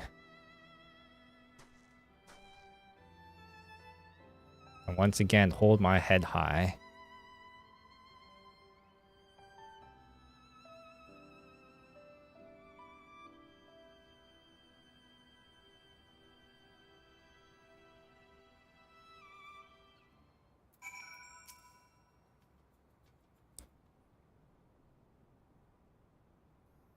Might be dead, but we still got a loose end to tie up. You haven't told us why you led us on the merry chase of innocent stork. May as well come clean now. Well, when I was a young child, my merchant parents were slain by wild creatures on their travels. I meant what I said at Fall Guards when I told you. I swore to save others from a similar fate. That's why I joined the Twin Adler. Commendable motivation. And then I met Innocent Stork, who explained of great enthusiasm that she shared my desire to protect others by bringing these beasts to heal. I thought that I found a kindred spirit. But later I realized she fed me nothing but lies. She used me to obtain information collected by the Twin Adders for all the sake of identifying potential additions to her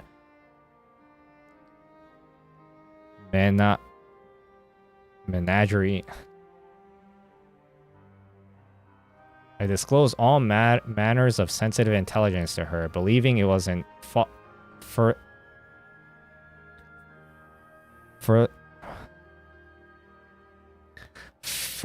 furtherance of her efforts to save lives. By the time I learned of her true intentions, it was too late. I confronted her and told her that I was going to inform my superior. She smiled and laughed and said that she would unleash her fiends upon Gridania if I spoke a word, and some of her finest reserves specifically for my family. Guessing it was Innocent Stork's idea to have you join the investigation into XIV. It was. There's no excuse for what I did. Allowing myself to become her pawn has led so much needless suffering.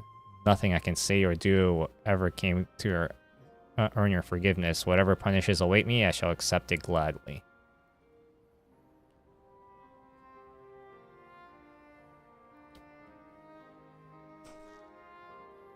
What do you think?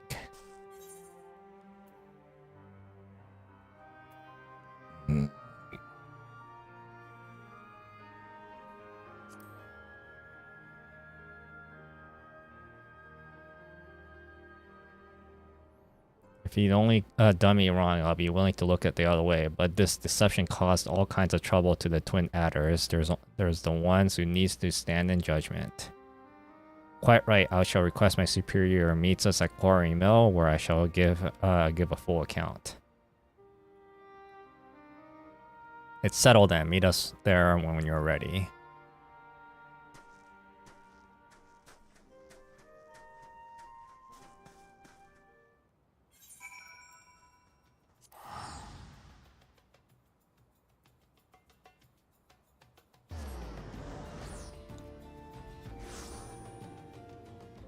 Oh, Odin.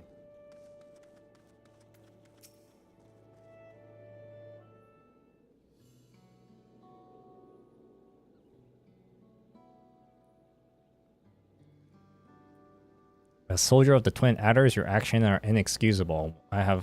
Once I have made my reports, expulsion will be the least of your worries. There will likely be a trial.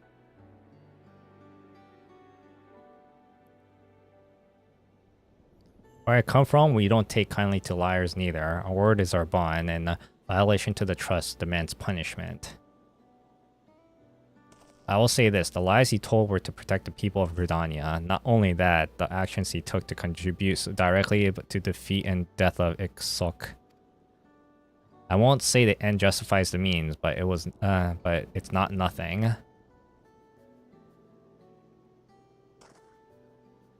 Duly noted, though I trust you understand that this consideration may not change the outcome. Yes, sir. Ain't my place to tell you folks how to handle your business. I'm just a simple man who crossed assault to kill the draw. But if Goliath isn't stuck in a cell for the isn't struck in a cell for the foreseeable future, I got something else he can help me with. You see, now that my business here is concluded, it's high time I made my way home. Trouble is, passage back is more than I can presently afford. I'm gonna need to put in some work. I reckon Goliath could help me find clients in need of a Viper's skills. For a simple man who knows better than to tell us how to handle our business, he struck upon an intriguing solution. I have spent a fair bit of time of a company of a silver-tongued someone. Oh shit, Goliath is going to become a Viper. Your conduct cannot easily be forgiven. Even so, it must be acknowledged that you played the vital role in slaying of XIV.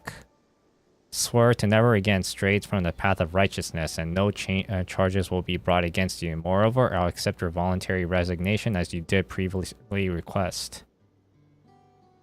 With this arrangement, you may yet pursue your dreams to defending the innocents from nature's most deadly threats in the capacity of Keshqua's assistants. What do you say?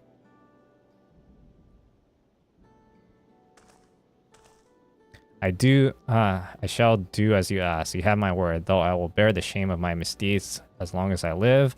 I shall endeavor to redeem myself through service to the people. You can start by finding me some beasties to slay. Seems like I'll be sticking around there for a little longer. In the meantime, you're sure to find clients of your own. I reckon this continent is more than big enough for the both of us. Wherever there are folks in need of a Viper, that's where we'll be.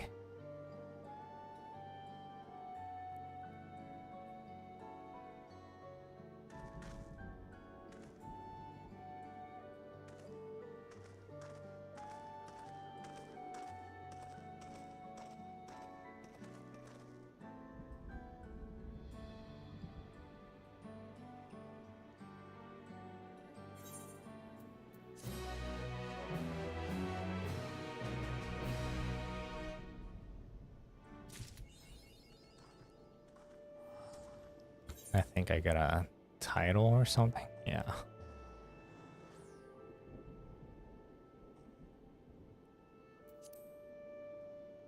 Cool.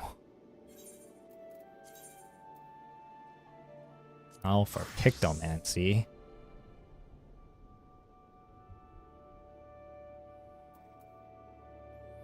Still don't fully understand this job yet.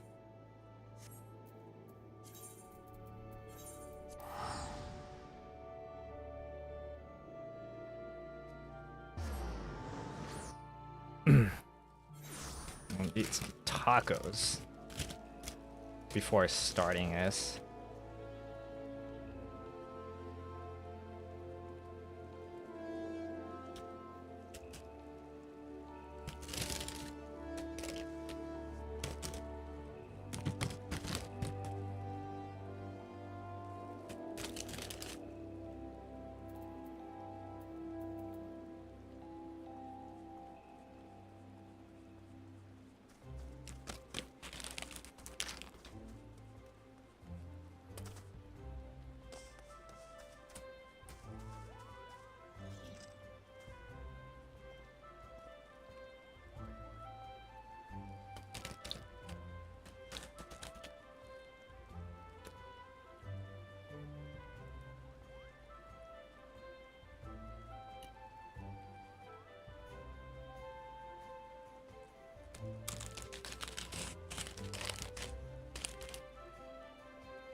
You literally embody the soul of the Pictomancer. With a Pictomancer's brush, you may look like a big paintbrush, but in fact, a stylized variety of staff. That said, you're probably wondering why we don't use staves. Simply put, it's much easier to bring your imagination to life through the medium of art. Magic brushes and ink allows the Pictomancers to express abstract thoughts to deliberate matters. As I mentioned, though, it's ultimately your imagination that matters the most. For the matter, with the wisdom of Pictomancers passed at your disposal, you already possess artistic skills you require. Now, as much as I would love for you to get to painting right away, there is something else we must do first. We must go to Nofscott altar and apologize to the hero you mentioned, and by we, I mean me. Off we go.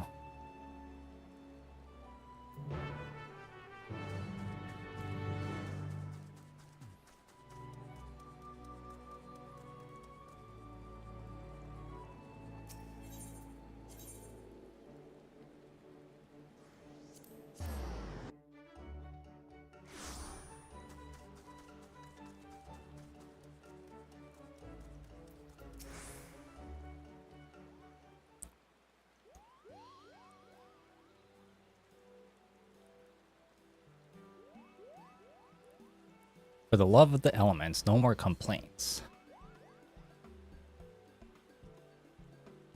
Beg your pardon, adventurers. The Mugu here is that, perhaps, indeed, I'm the one who caused much trouble. I wasn't with my intention to do so, and I've come to beg forgiveness. Oh, I see. As you appear to be genuine remorse, all like is that you refrain from aggressive solicitations, henceforth agreed? Got my word, Kupo. Now that I found a capable Pictomancer, my soliciting days are over. To hear, with that matter settled, I may turn my attention to another situation. So, situation might this be? Distressing noise coming from an empty manor in Gentry's ward. Fiends are believed to be haunting the cellar, and the nightly clamors is keeping the surrounding residents awake.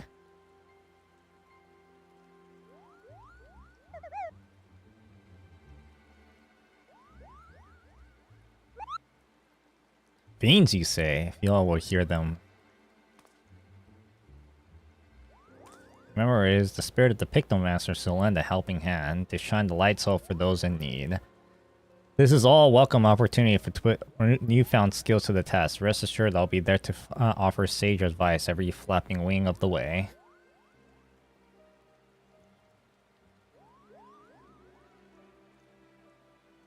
Offer the aid of his kind indeed, and I will accept it with thanks. The Gentry's ward is situated in the pass up Kalu Falls. Proceed there when you are ready.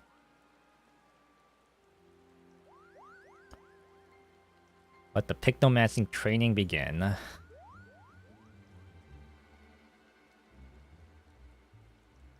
You learned the Pictomancer's action and traits at level 80. Alright.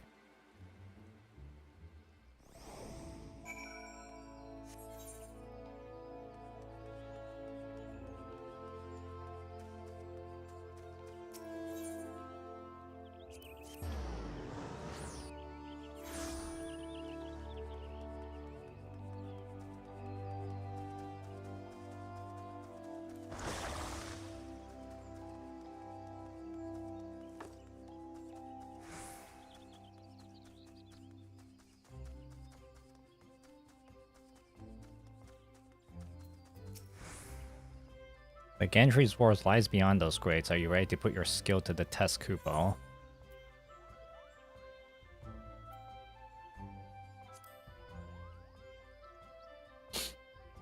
Excellent. Time to clear out the manor.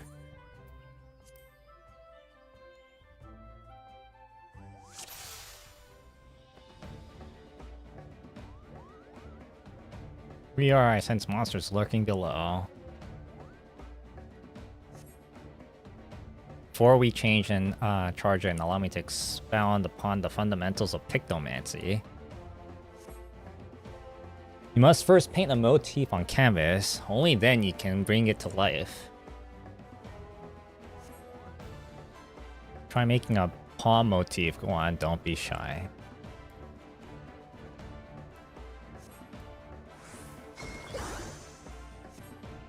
Now unleash it upon your foes.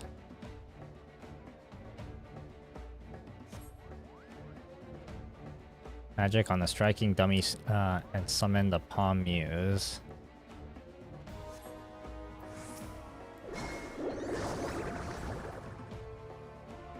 Bombs away. Splendid work, Kupo. Give your best wing motif.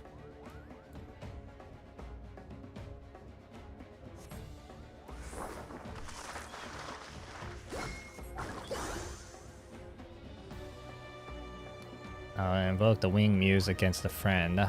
Or striking the dummy.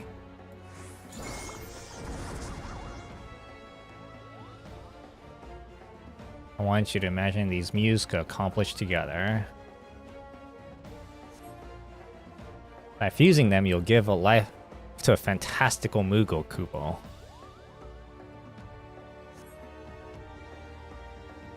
Think big, magnificent thoughts, and envision your new friend, Mog of the Ages.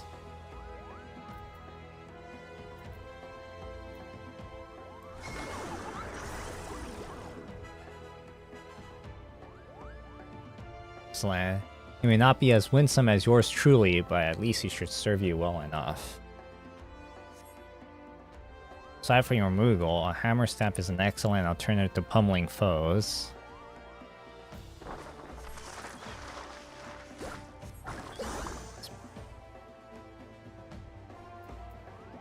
I suppose you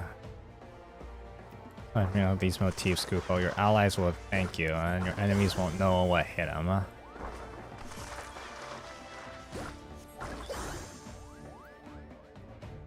Getting used to, so feel free to experiment, Kupo. We'll hear when you're ready.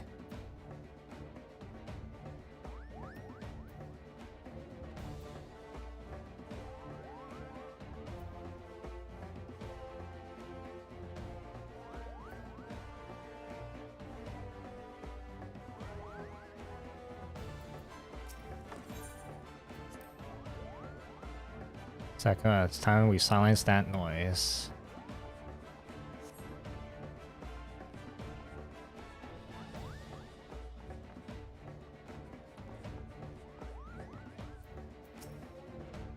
The infestation is worse than I expected. We should clear these ones first. Let's make a lesson out of it. By casting spells of different hues, your palette will begin storing aether.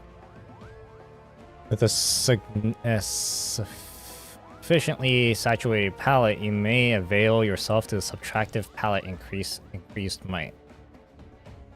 Palette will fill to performing a single target combo, targeting and fire and red. Area of effect combos starting with fire 2 and red will also fill the palette gauge. Reaches 50, you'll able to use subtractive palette. With the subtractive is active, you'll be able to cast stronger Aether Q spells.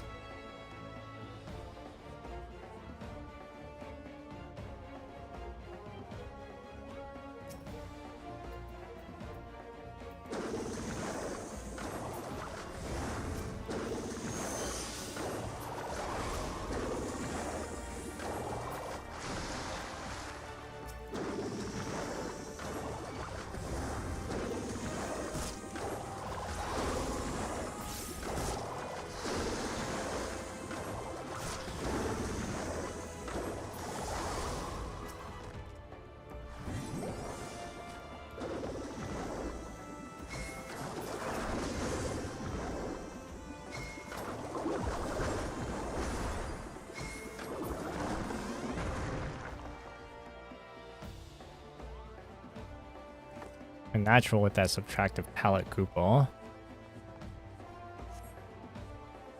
It seems you scared off the stragglers as well. Let's head further in.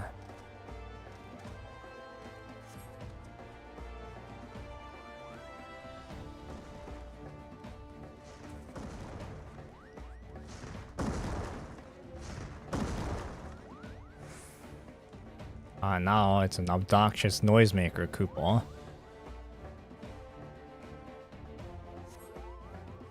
Since you grasp the basics, I'll leave it to your Pictomancer and show your springing what for.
I swear to God, something's wrong with her eyes. Don't feel I knew you make an excellent Pictomancer from the first.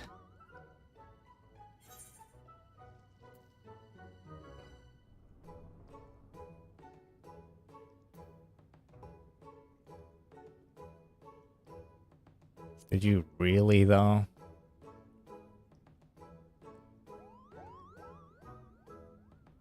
Of course I did Moogle's honor.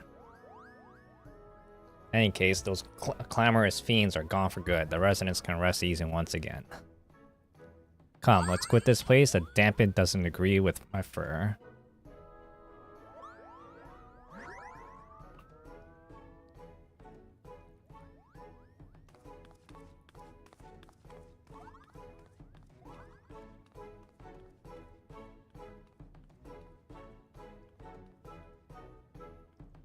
Swear to God, they gotta give like Lalafell's better, like more walking animations, even like normal walking animations.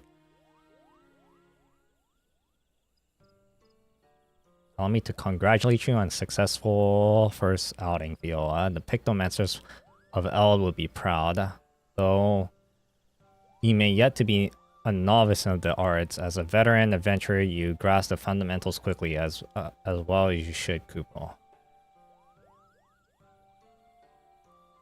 Archon realms don't urge her disciples to roam the stars of their own amusement, you know. She wished for them to intimately understand the wider world, to journey the lands unknown and savor every discovery, to reveal the sensation, emotions, and yes, even in danger. For those experience enriches the palette of the imaginations, making one's Pictomancing of all more vibrant, Kupo.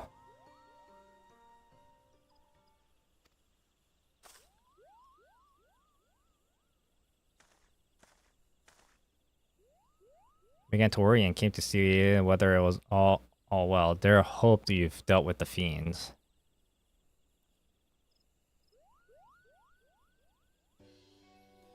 Wonderful, wonderful.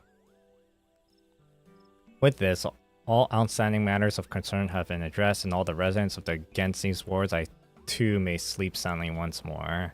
Both have my heartfelt gratitude. May matrons keep you whatsoever you should go.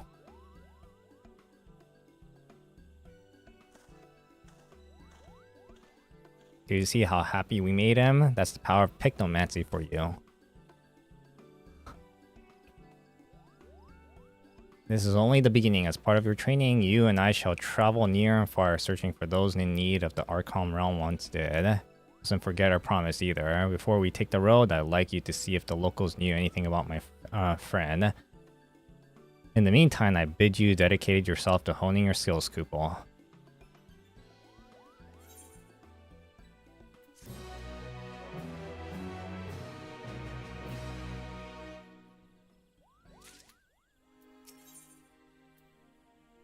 So eyeing on you with approval. See, you've been diligent in your training field. Are you more confident than the magic brush on your back and exclude you the aura of proficient Pictomancer? I mean, I was just here. I can rarely tell these things. For once traveled with a pair of Pictomancers after all.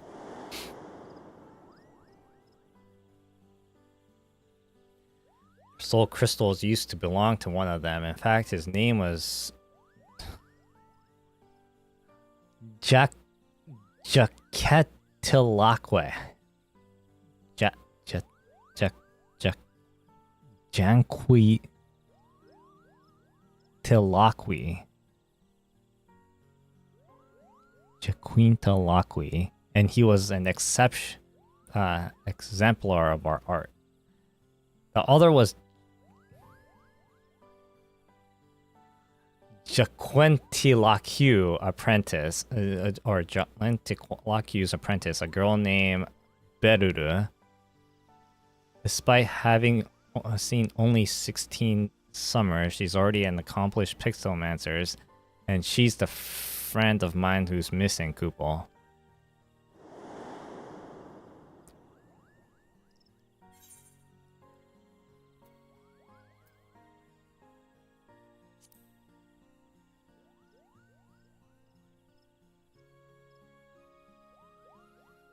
I'm afraid that's not possible. He passed away some time ago. Beruru thought of him as a grandfather. Even now, she must feel so terribly alone. That's why I must find her to make amends. Unfortunately, I haven't been able to learn anything about where she might have gone. But I won't give up in hopes of picking up Beruru's trail. Will retrace my journey with her and aid those in need along the way. Glad you liked the plan. Now you must bundle up extra warmth because our first stop will be in Corthus. Camp Dragon's Head.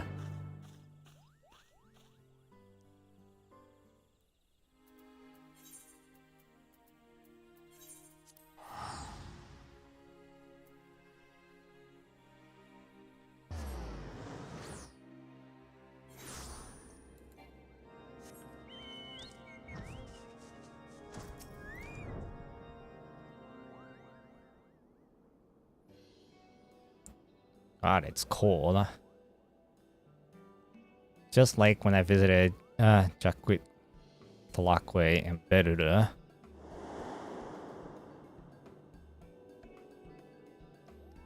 Beruru has never seen snow before, and she was in the picture of glee. She rolled up the snowball and threw it at me with all her might. Then she threw another and another, and soon I found myself in a dire straits. Oh, I'm in dire straits.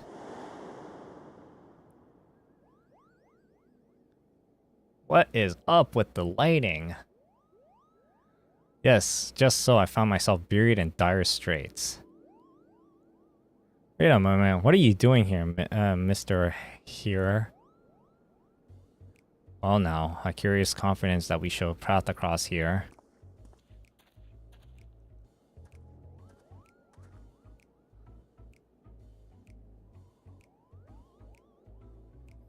Come to the camp as emissary of Gridania. Alas, the Ishgardian counterparts of who I meet was wounded during the training exercise prior to my arrival. Tend to him as best I could. I'm afraid the outlook is grim. Are his injuries that grave? Well, the injury itself isn't life-threatening. The resulting wounds have soured the poison coursed through his body again, against which my magics were ineffective, and now he burns from a terrible fever. Just this moment, I recall the treatment that would purge the impurities, but it requires a hone of rare heart of beasts, and I have no skills in hunting. That sounds like a job for a promising Pictomancer. If you are here, you can find his heartbeats and take it down for a few swift brush strokes. But aid me again? Your kind words know no bound.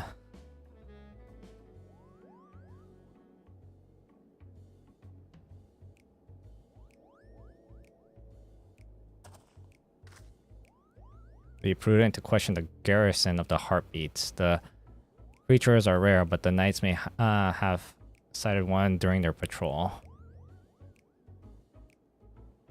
Perfect. We'll have the horn ready in no time.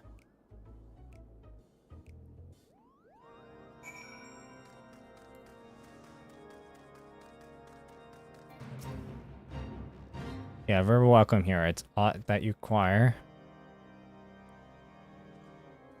See, yours is an elusive quarry indeed. As it happens though, the comrade of mine chanced upon the heartbeats by the steel vigil only yesterday. With luck, it will still be near.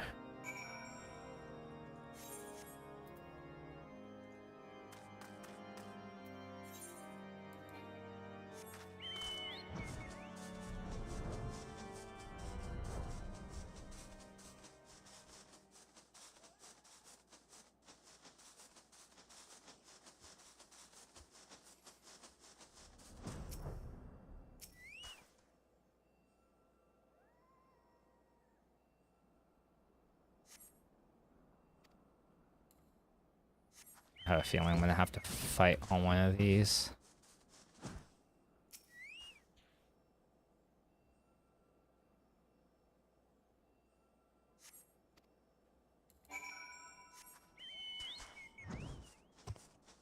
Oh.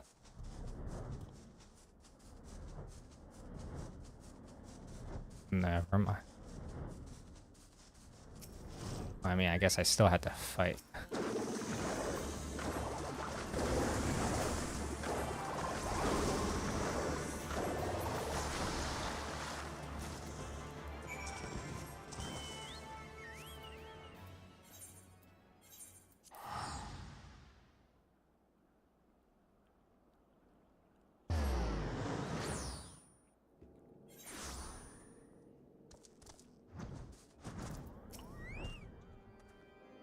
You return, please tell me you obtained the heartbeat's horn.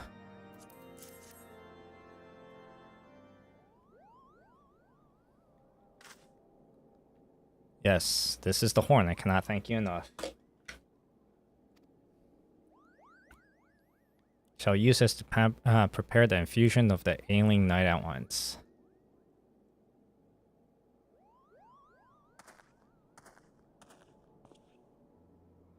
No sooner did you arrive here that you helped the soul in need. Well done. I expected to aid the same person twice, but the road is full of surprises and Pictomancers prosper from every experience. Journey is of paramount importance to the Picto. Why is the strongest in helping others?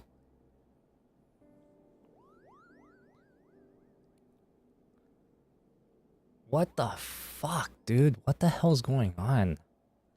Unlike the paint on the canvas, the images of Pictomancers create an ephemeral, yet they make a lasting difference in changing someone's fate of the better. As a medium of magic, a warrior with the power to help, the helping precise what Archon realm intended of our arts to be used for. You've been Ishgard before, yes? Looking back on the first visit, that emotion and sensation that remain with you most strongly.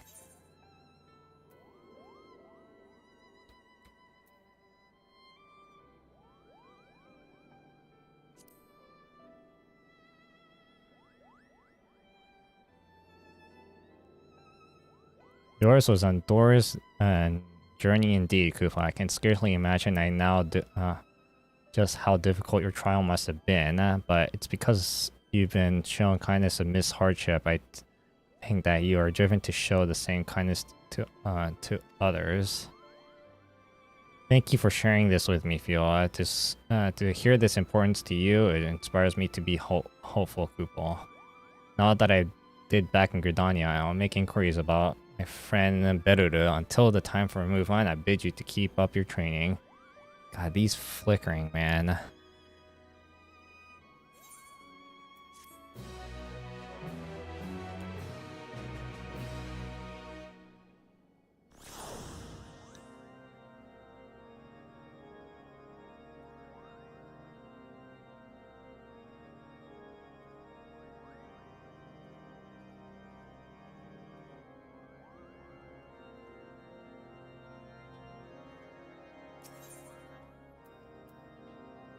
Just examine you a little too closely.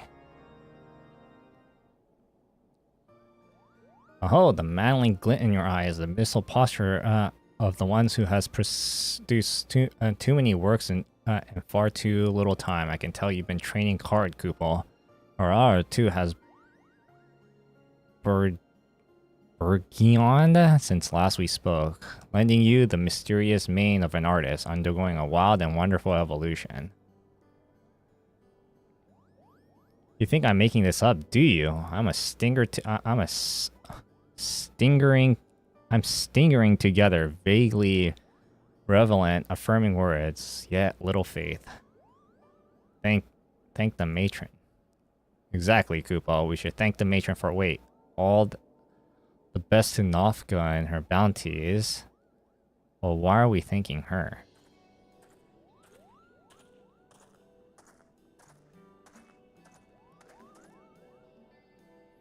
I think the matrons we may speak before they depart. Of course, I have someone here who wishes to express his gratitude. Our Ishgarian friends have made a full recovery, and it is thanks to the horn you brought. Your selfless actions have saved my life. I know not how I can ever repay you. No need for that, Kupo. You see that. To see you hail as whole is repayment enough. I am given to understand that you are searching for someone, a traveling painter. Indeed I am. Her name is Beruru, and she's my very best friend. Moved by their endeavors, I took the liberty of making inquiries among my comrades. Alas, none recall having such an individual. Patrolling the borders of our chief duties, we should have noted in your friend's past, though my apologies could not be of aid. See, still no confirmations that Beruru wasn't here is helpful. So at least I could do for my saviors. Now we must attend our next meeting, but I wish you well on the journeys ahead.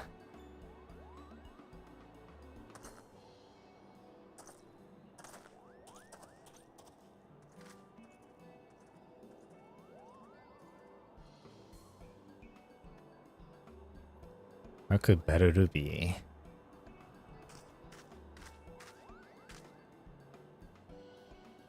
I not found any clues here, but with some luck we'll find her at the next destination, Kugane.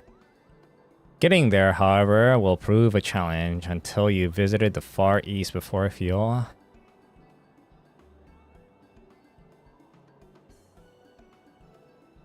Wonderful, that makes our lives much easier. Now listen closely. We have a loving crafted and blessing breathable hempen sack. I want you to stuff me inside and teleport me to Kugane with you. Uningwasp. It's a well-considered request. While I may not be replete with teleportation animal like you, I can tag along with as one of your belongings. So stuff me in a sack, I can take it.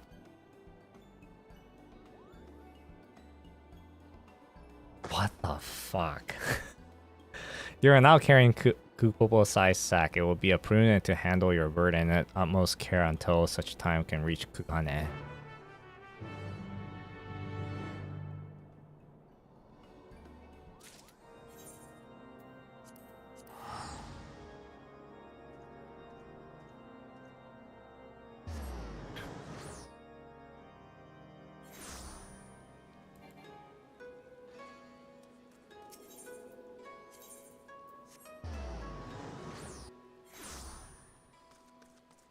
Man, it's literally raining everywhere. The Kupopo size is wiggling rigorously.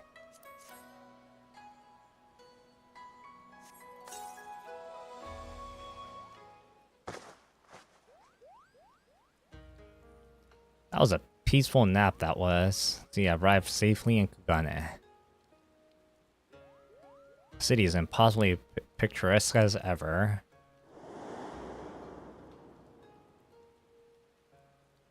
When I first arrived here with Beruru and... I'm just gonna call him Jan. I thought we were in the waking dreams, Kupo. Fastened by the far eastern arts. especially in bright, bold presentation of ukiyo-e prints. It was a treat to view so many pieces up close.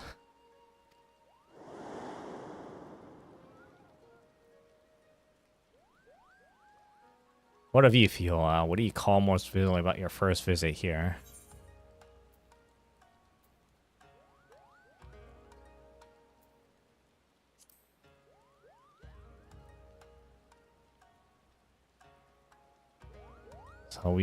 So we were Kupo. Everything felt fresh and fascinating. Berudo was so taken to the scenery, she climbed to the highest rooftop she could behold the city in all of its splendor. Immersing herself to different cultures stirs the heart and broadens the mind like a few other things can. And I like to begin searching for Berudo, and I think the tea houses would be the good place to start. The proprietors ought to be able to strike down this hapless fool. Precisely, Kupo. The perpetrators ought to track down the hapless... Wait, who's getting struck down? Hold on a minute. It's a soul in need of aid.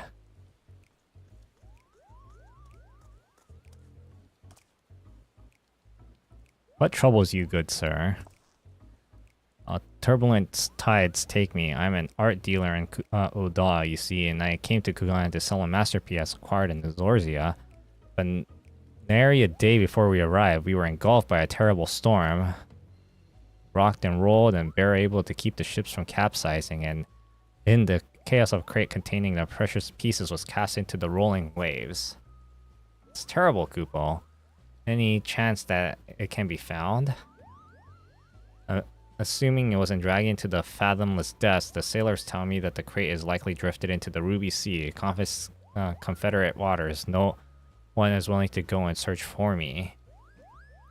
Believe your time is shining again, Fiora. You can help this poor fellow, yes?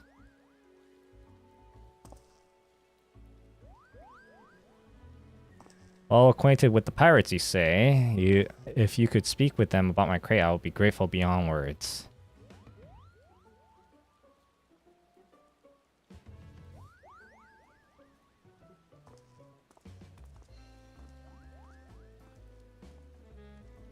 Confederate Pizza Sakazuki came to close watch the nearby waters. If anyone can see the crate in question, that would be them.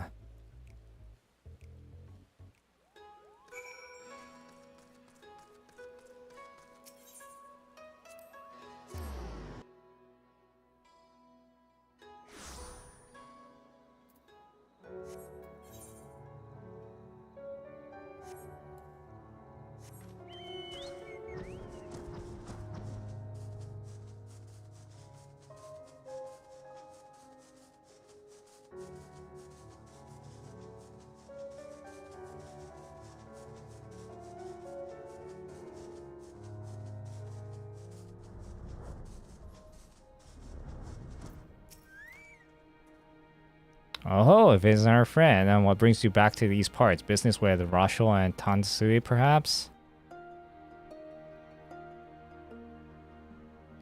Crate containing a piece of art. Matter of fact, we fished something like that out of the water not long ago. As you well, no, the Ruby Seas are territory, and anything that tides deliver us is ours, right? We cannot just hand it over.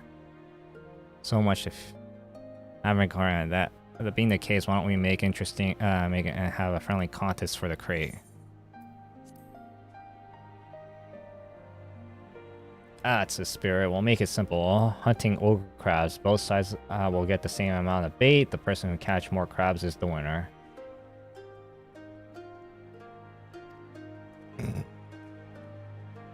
Always don't rush that one. We have to lay your bait by the shore and dispatch the ogre crab stay. And when there's no bait left, come back and show me the shells you collected from your kills.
You brought the shells. I'll take them off your hands then.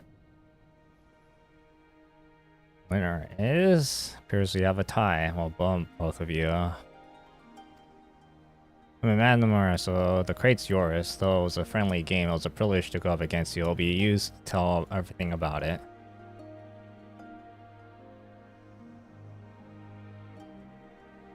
Thank you for humoring us. I hope the crate is what the merchant is after.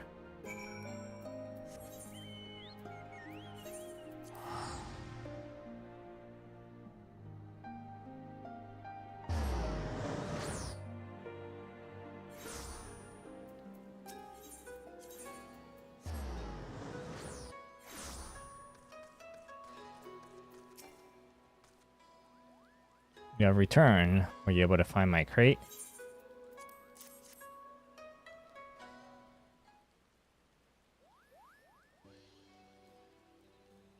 The traders is be praised. This is the very crate I lost, and it's still intact. I'm truly a godsend, man. Words fail to express my gratitude. It's impressive indeed that you could track down the crate. Excellent work. Hey, what this crate again? A painting? After you've been in this for so long, I hope you haven't been ruined. Judging by its condition, I want to believe that all is well, but let us see. Don't do that in the rain. Okay, good.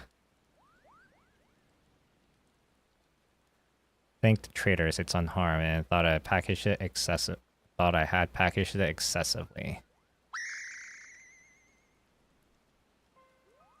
Pluck my palm. That's one of Jack's pieces, Kupo. Oh, you've been keen eye indeed. It's the work of the traveling artist painted the winter of his years. I purchased it a few moons ago from a young lady who was his apprentice. Bereru Kupo, you've been I've been searching all over for her. Do you know where she is? She was a friend of yours, I take it? Please, tell me everything you know. Where you met, where she might be now, everything.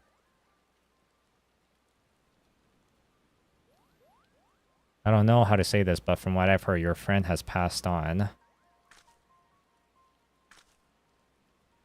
Come to Old Dawn to sell a massive trove of Dracula's painting. His works are extremely rare, so it caused quite a stir among the art dealers. Expensive though the pieces were, it didn't take long for her to sell them all. And once she disappeared.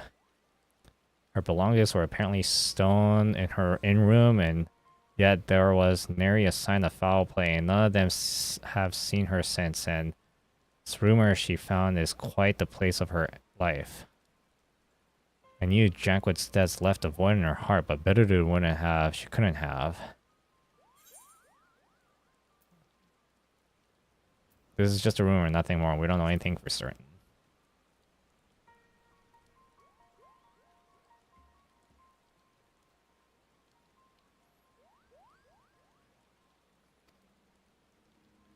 Forgive me, it was not my intent to cause you distress with these grim tidings. Because of them, in fact, this the piece failed to sell in Orzia. Thus did I bring them all the way to the Far East, hoping to find a buyer here instead. Now, it isn't much, but please accept this as a token of my gratitude.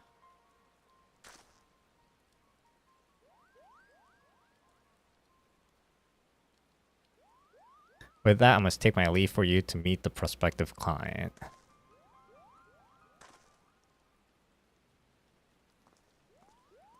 Wait, what did he give me? I'm sorry, Fila, you did well, you did. But if you don't mind, I'd like to be alone for a while.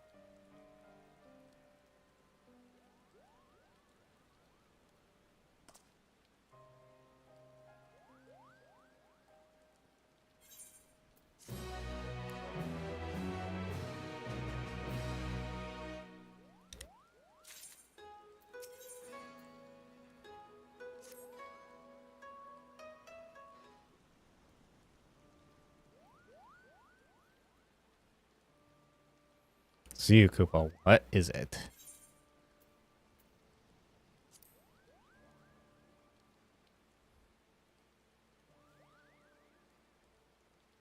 It's kind of you, Kubo. Truth be told, I'm still struggling to come up to terms. Buddha has truly left this world. It means that I wasn't too late, thank goodness. If only, Kubo, if only. Oh, it's you, Mr. Art Dealer. What brings you back to us? Conclude my business here and I shall return to Uda, but before I take ship, I wish to speak with you again. It's plain your friend's fate weighs heavily on your mind. If you wish to know the truth of certainly, I shall be glad to introduce someone who deals in information. Think this person would know what became of Beruru? Oh yes, the man makes his business to know everyone in Oda. At the very least, he should be able to tell you if your friend still lives. So happens to owe me a favor, I shall personally ask him to assist you.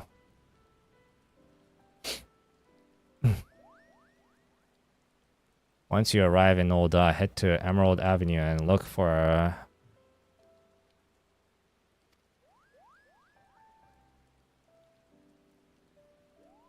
Now then, it's time to board my vessel. Farewell, my friends. Best of luck in your search for the truth.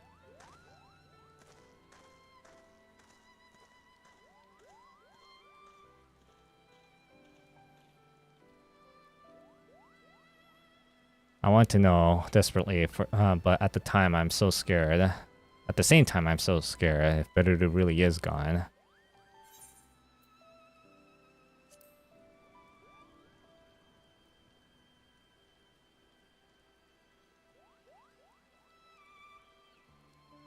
Shining the light of hope for me, are you? You've grown so much as a Pictomancer. With you, with all my sides, I feel like I'm pressed and face whatever comes. But as head to Ulda will do the same as what during you teleporting, back in the sack.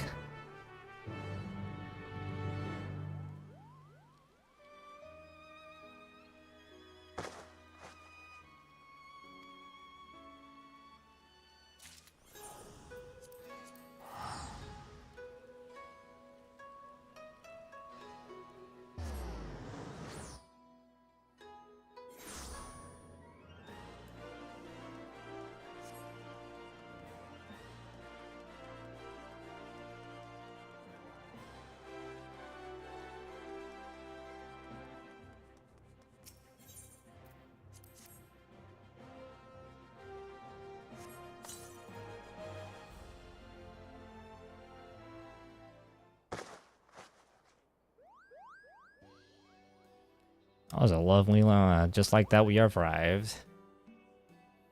The towering landscape, the dry desert air mingling with the scent of gil, there's no mistaking Ulda. You should find a fellow who deals in information, Kupal.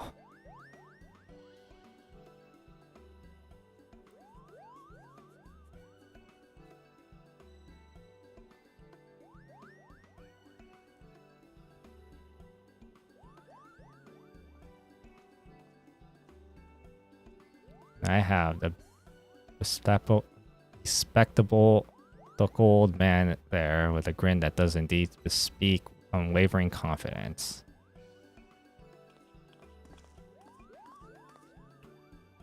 Well, and the pair of art dealers called about. Could tell me who, just like that, you really do know things. Well, true enough. To be fair, I've been blind as a bat to miss a Moogle traveling with the savior of a bleeding realm and then some. I understand you're looking for a friend? That's right, her name is Beruru, and she has been seen in Ulda. If you know anything about what became of her, you must tell me. Don't get your palms in a twist, I'll oblige your burden's curiosity. So about half a year past that Beruru came to Ulda, she brought with her 8 paintings she put up for sale. Sold a lot with a matter of weeks, and with the small fortune she made, she went on to brought herself accommodations at the ossuary. Traded as my furry friend. Now, it bears stressing that being interred in the city is not in expensive proportions. hardly surprising given the limited space what's left. But she made the donation to the auctioneering up front in full, and almost most folks never see in their lifetime.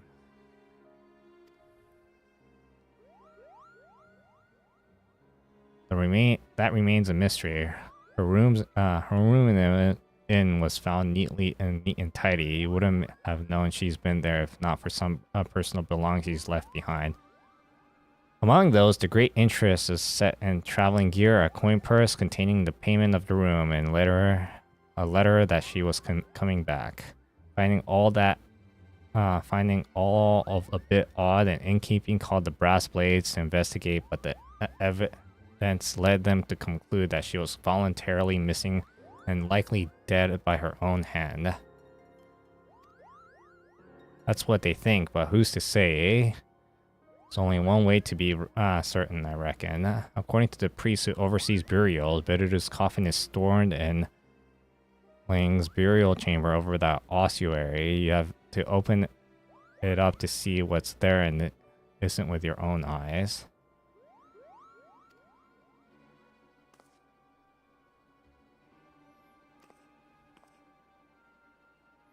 Should go after him. Depending on what's waiting, you'll need support.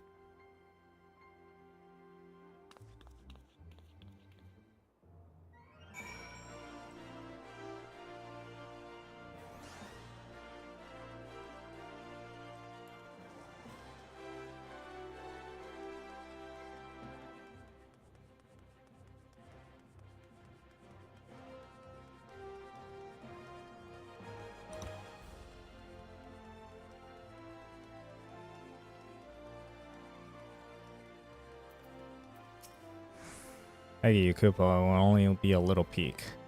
Making any less of a defilement, we cannot allow you to disturb the dead. The priest says we can't check Buddha's coffin. Please explain the situation to him.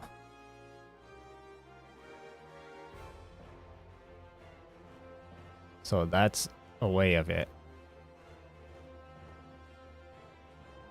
I'm not unsympathetic to your plight. The coffin may only be opened in exceptional circumstance and with the permission of the family, which you are not. I must leave in peace. I have my hands full with other pressing matters. In order to address the storage of burial space in this inn, we were underway of expanding burial chambers downwards. The excavators inadvertently unleashed a horde of zombies from an unmapped ruin. It's fallen to me to deal with them. Sounds like another opportunity for Fiora to put her Pictomancing to work. You mean the art created by the fabled Archon Realm, who roamed the lands to lend aid on those in need? Other Kupo, the matter of the tomb can wait. Let's tend to these zombies first.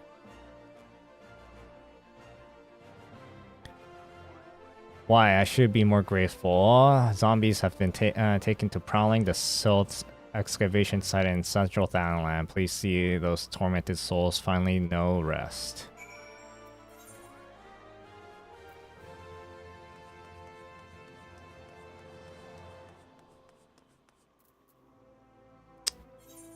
It's probably easier that way.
The zombies I've dealt with. Wonderful. You have my heartfelt thanks. Good. Pictomancer. While you I spoke further with Kupo about his relationship with Mistress Berudu. I understand that they were a family to one another. In light of this and on recognition of service, I'll allow you to examine her coffin if you would follow me.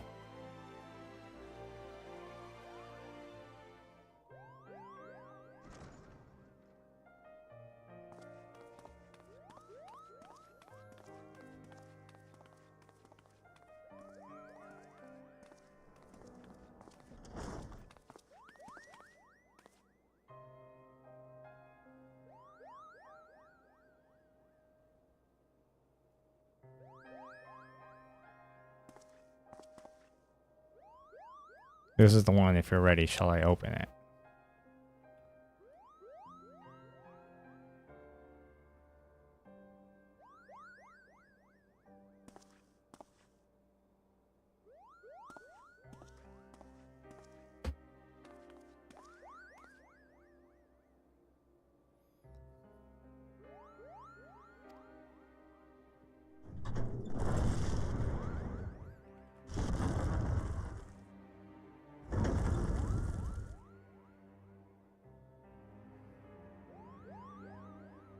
What?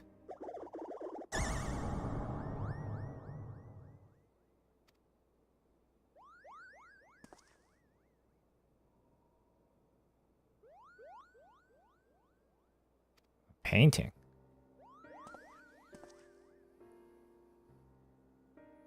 I can see that, and I recognize it as well. This is final artwork, the Infernal Palace. Why is this painting in the casket? And if Berudu isn't here, then where could she possibly be?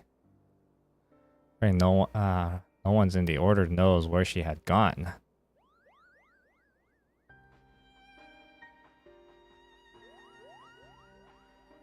Several moons ago, Mrs. Berudu come to us unannounced.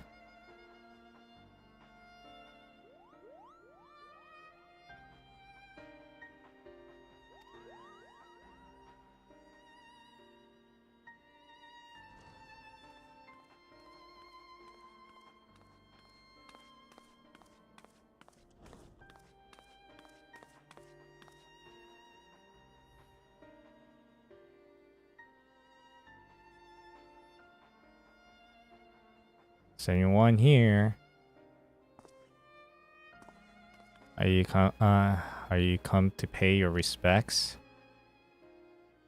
No, I was told I could purchase a tomb here. Tombs are bestowed upon pious souls who make the donation. Yes. In that case, I will make a donation. My master's painting fetched a high price, so I believe I have sufficient funds.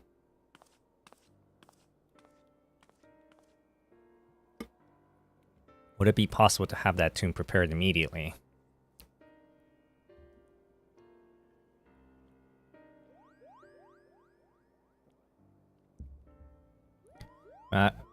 In that matter, she did secure burial rights.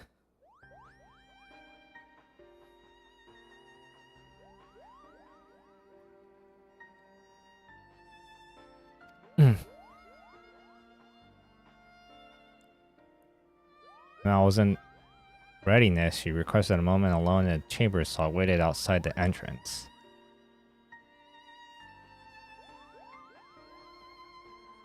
She did not emerge after a time. I went back to check on her, only to find that she was gone. It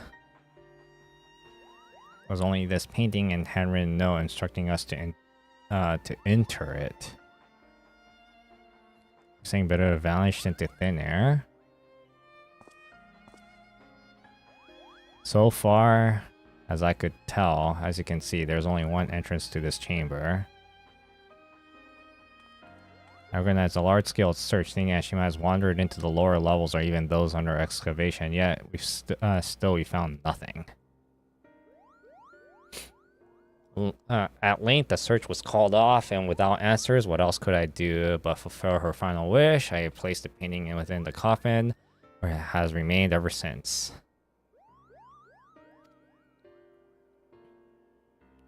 That is everything I know. I'm sorry I cannot tell you more. Now that excuse me, I must return to my duties. Yes, of course. Come on, then let's head back outside.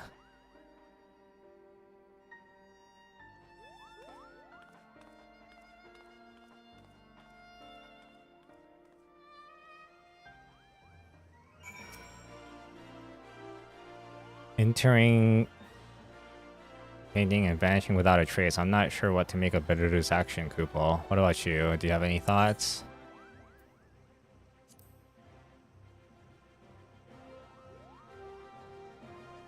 I pray you're right, Kupo. I was terrified that she would be in the casket and relieve my worst fears come to pass, and now I can't help but to wonder.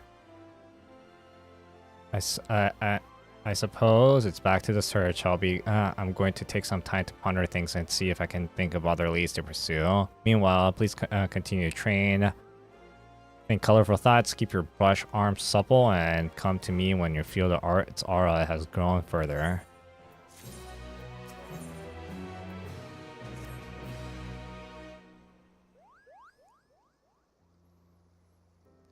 I can tell you've been applying yourself to your training. Yes, the enigmatic aura of accomplished art is unmistakable. I'm put in mind of as she was in prime pupil. I imagine the great canvas that has yet to receive even a single drop of paint. That, unfortunately, is the state of my search of Beruru. I couldn't find any new clues as to her whereabouts. I'm at a loss to what to do next. Considering what Beruru's objectives might have been. Objective, if I were to even guess, then I think I have no choice but to revisit the events of that fateful day. Let us speak to the very roots of our troubles, an argument that led to Beruru and I going to our separate ways. On that day, the two of us remained in Limsa Liminza after a journey, the first without a Jacklet's company. Old age and long years on the road has taken their toll, and we made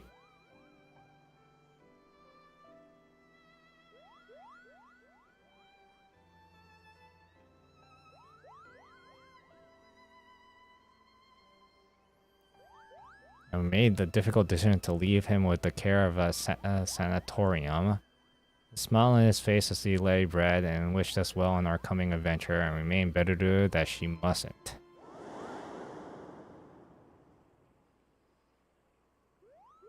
Could it be? Yes, it must. It's become part of the painting. I don't blame for being so confused. I promise to make everything clear soon. Must be the best students I have hope for. You trained diligently, aided those in need, and kept your promise to me. I can't rightly ask more of you, but for this thing I must do, I'm afraid I beg you, lend me your strength one last time.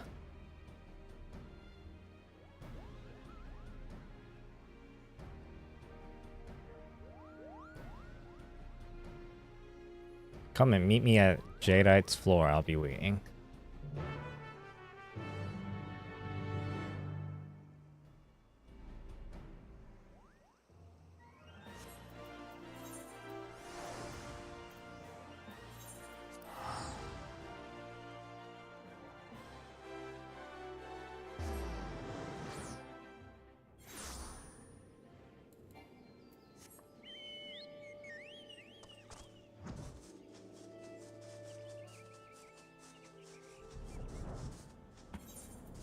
You know.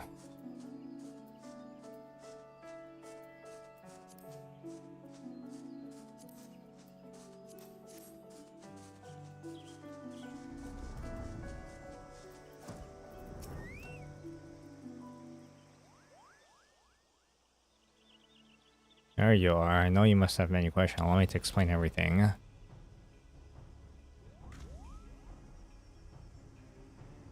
Took a few pretty pleases, but I convinced Ossuary Police to let us borrow the painting. And inherited it and the other works of John after he passed away.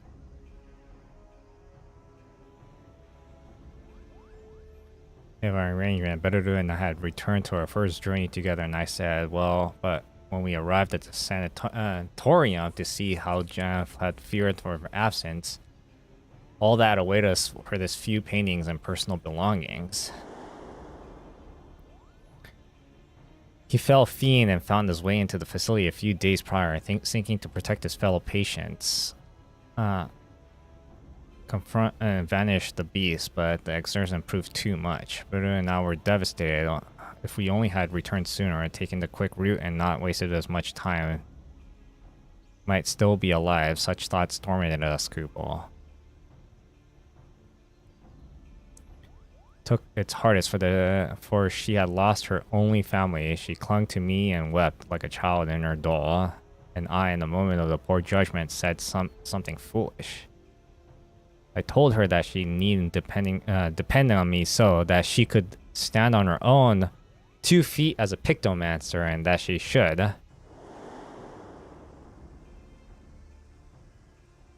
She shoved me away in anger. One unkind word led to another. We shouted at each other until our throats were hoarse. When there was nothing left to say, she stormed off alone, cradling painting in her arms. The rest you know. Sometime after, she journeyed to Oda, sold the painting of the funds to purchase her tomb, and then vanished. For so long, I've been unable to understand what she was thinking, where she might have gone, but the answer was right on our noses. Possessed such vivid imagination that she could bring any of her thoughts to life. This rare gift allowed her not only to create, but to reshape. Made her promise that she will never lose her powers to altering the living being. But in her grief, she did just that. She made herself one with this painting. It's hard to believe, I know, but the painting itself tells the tale. Once it extrudes worms and whimsy, now it's enshrouded with a stifling pall of sorrow. Brings me to my request. Using my own magic, I want to enter the painting and say Beruru, but I don't know if I can do it alone. Can I rely upon your aid?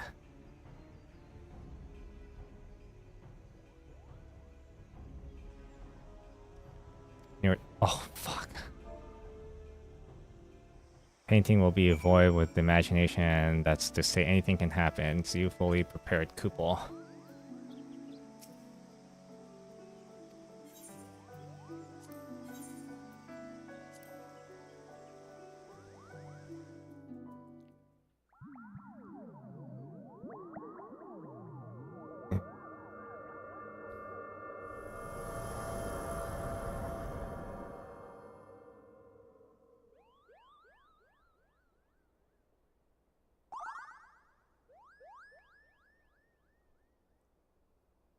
It's a gallery. It's like we made it, Kupol.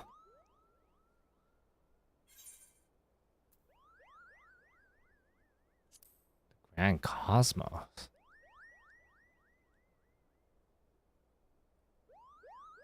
Is scenery familiar to you?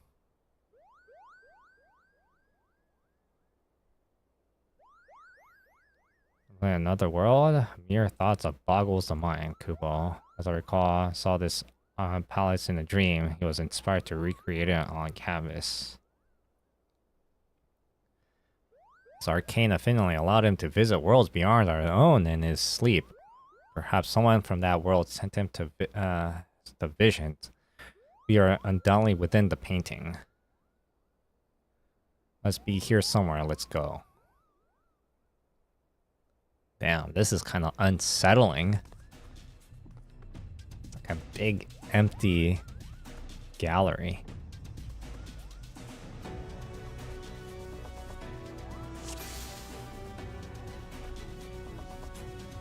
Too many paintings. I have a bad feeling about this.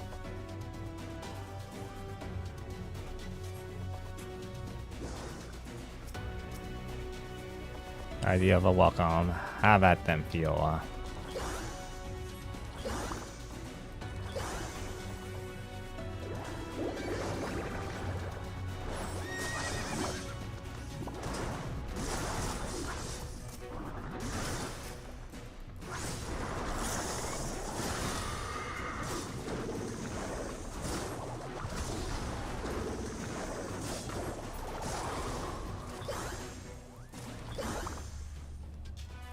They were muses given life by Pictomancer. Holy shit. And I encountered a griffin like that in Garabania.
There she is. Beruru. It's me, Kupopo. Come for you.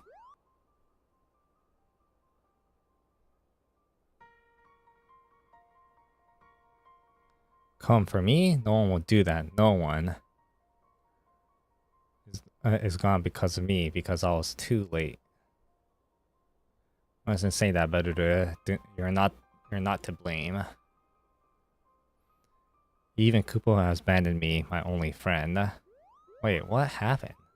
That's true, I'll always be your friend, no matter what. Please come back to me.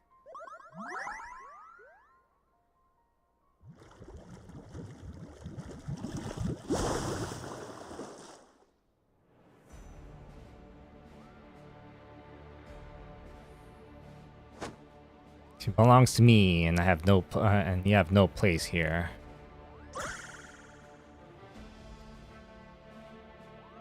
No, you're just a shade born from the imagination.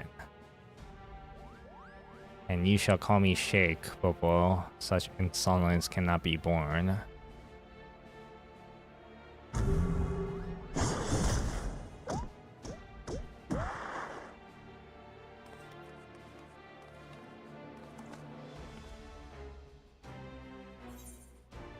Will never honk, Bobo.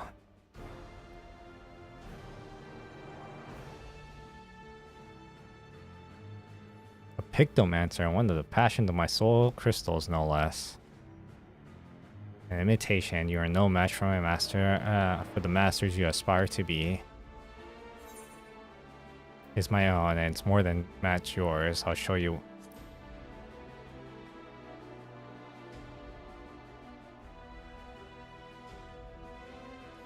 Bold words, you will soon made to know the true power of Pictomancy.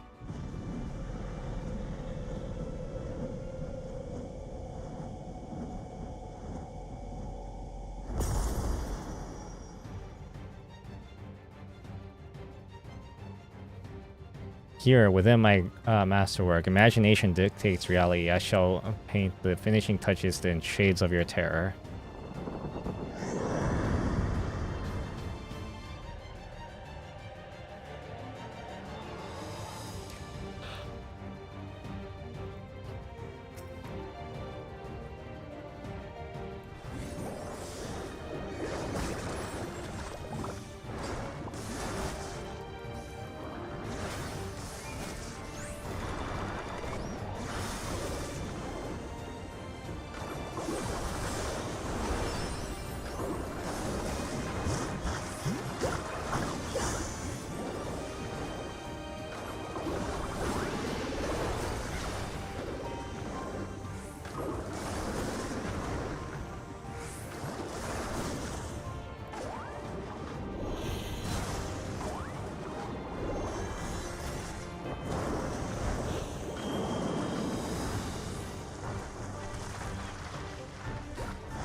Subtraction no soul.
You did it! Your imagination triumphed over his.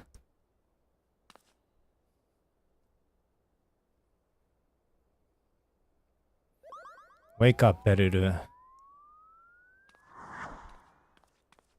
See, that beginning walk animation, I wish they had that more.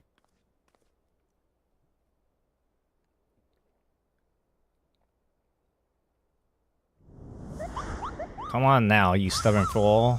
Lalafell, snap out of it.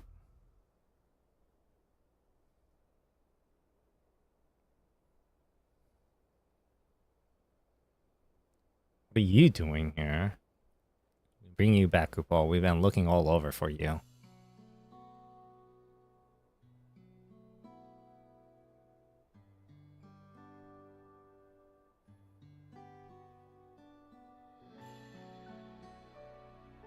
Never thought that anyone would come after me in this painting.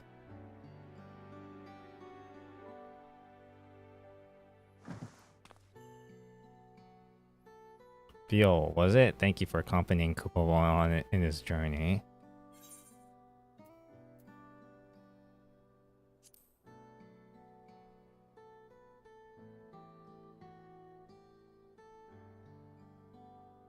Indeed, Master taught me the very same, and I strive to live up to our duty. But why did you enter? What the hell happened? I couldn't save him. I couldn't save the man who raised me. It's not your fault, but even the brightest, most imaginative minds can't predict the future, Scoopo. Why are you even here? I'm trying to be nice after everything you said. My best friend and even abandoned me even I needed you. Told me to make my own way. You know why I said what I said, Kupo. I'm not real no matter how much I wish it. I can't remain by your side forever. Like the jank we defeated, I'm a product of Pictomancer, your imaginary friend, and nothing more. What the fuck?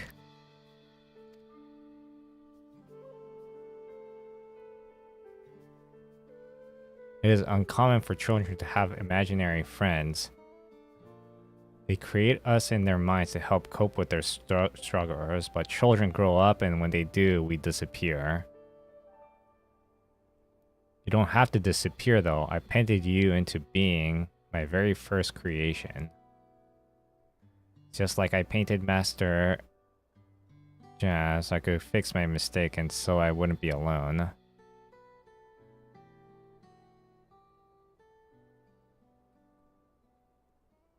What the fuck?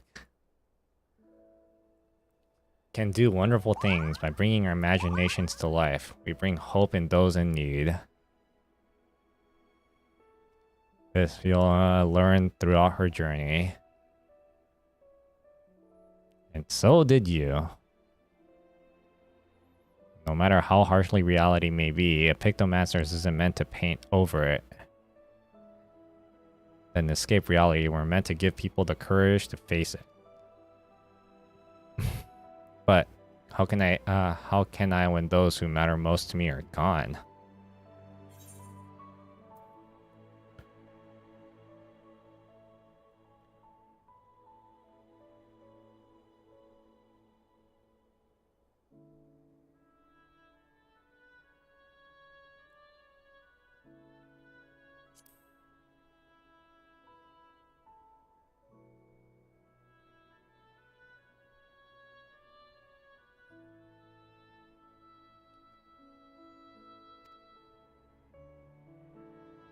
Perhaps I can find the strength to stand on my own by holding them in my heart.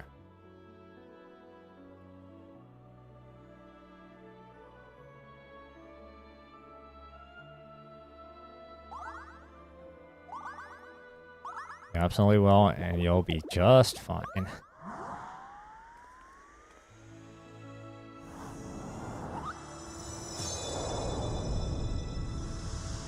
And I'll take my leave. Man, what the fuck? He was a figment of the imagination the whole time. It was a joy to journey with you. Farewell, Beru. You're my dearest friend. You always will be.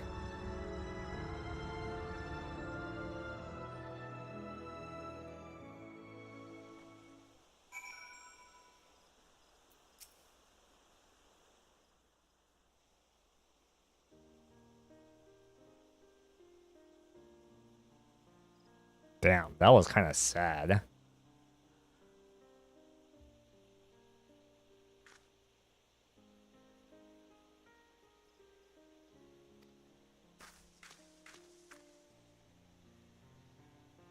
For all the trouble I caused, thank you for helping Kupo to find and save me. When you faded away, a warm and comforting aether flowed into my body. The magic I used to create him, I think. In that instance, the moment and memories he shared with you became mine.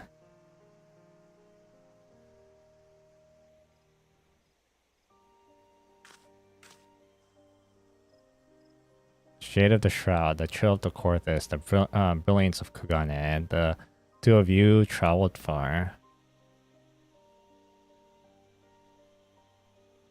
Kupo's desperation as he searched for me, he yearned for days on the road with Master Jan. His happiness is at having found a friend in you. But what of you, Fiora? How did you find the journey?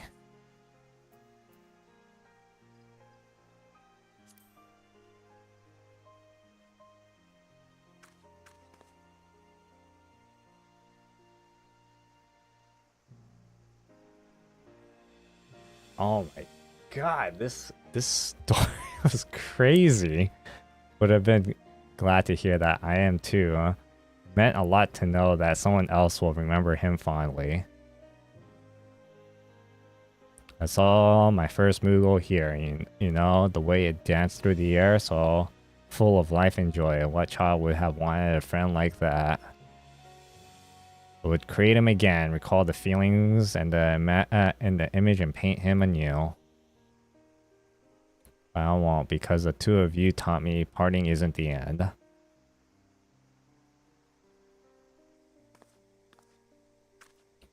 For everything you've done for both Kupopo and me, I'll set on a journey to as a Pictomancer. Wherever I go, I vow to paint the hope of Master Jan once did, and just as you, I'll continue to do. I'm sure.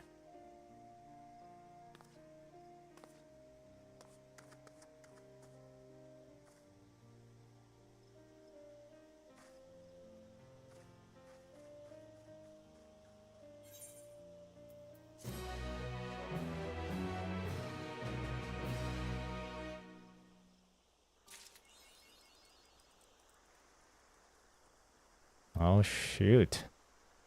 Damn, that was a crazy like ending. I did not expect that.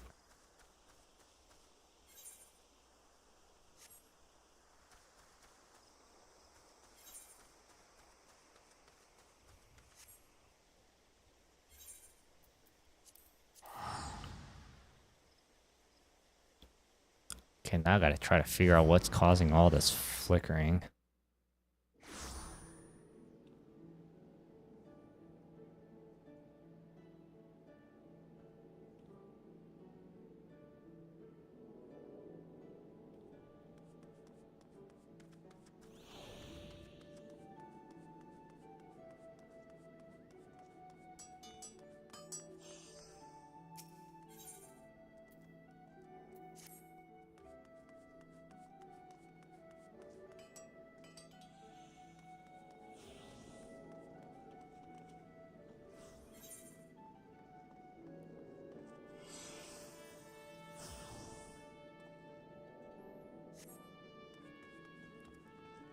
And I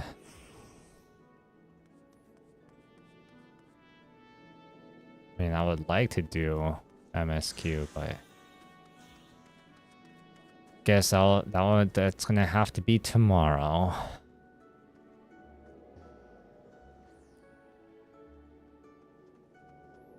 All right.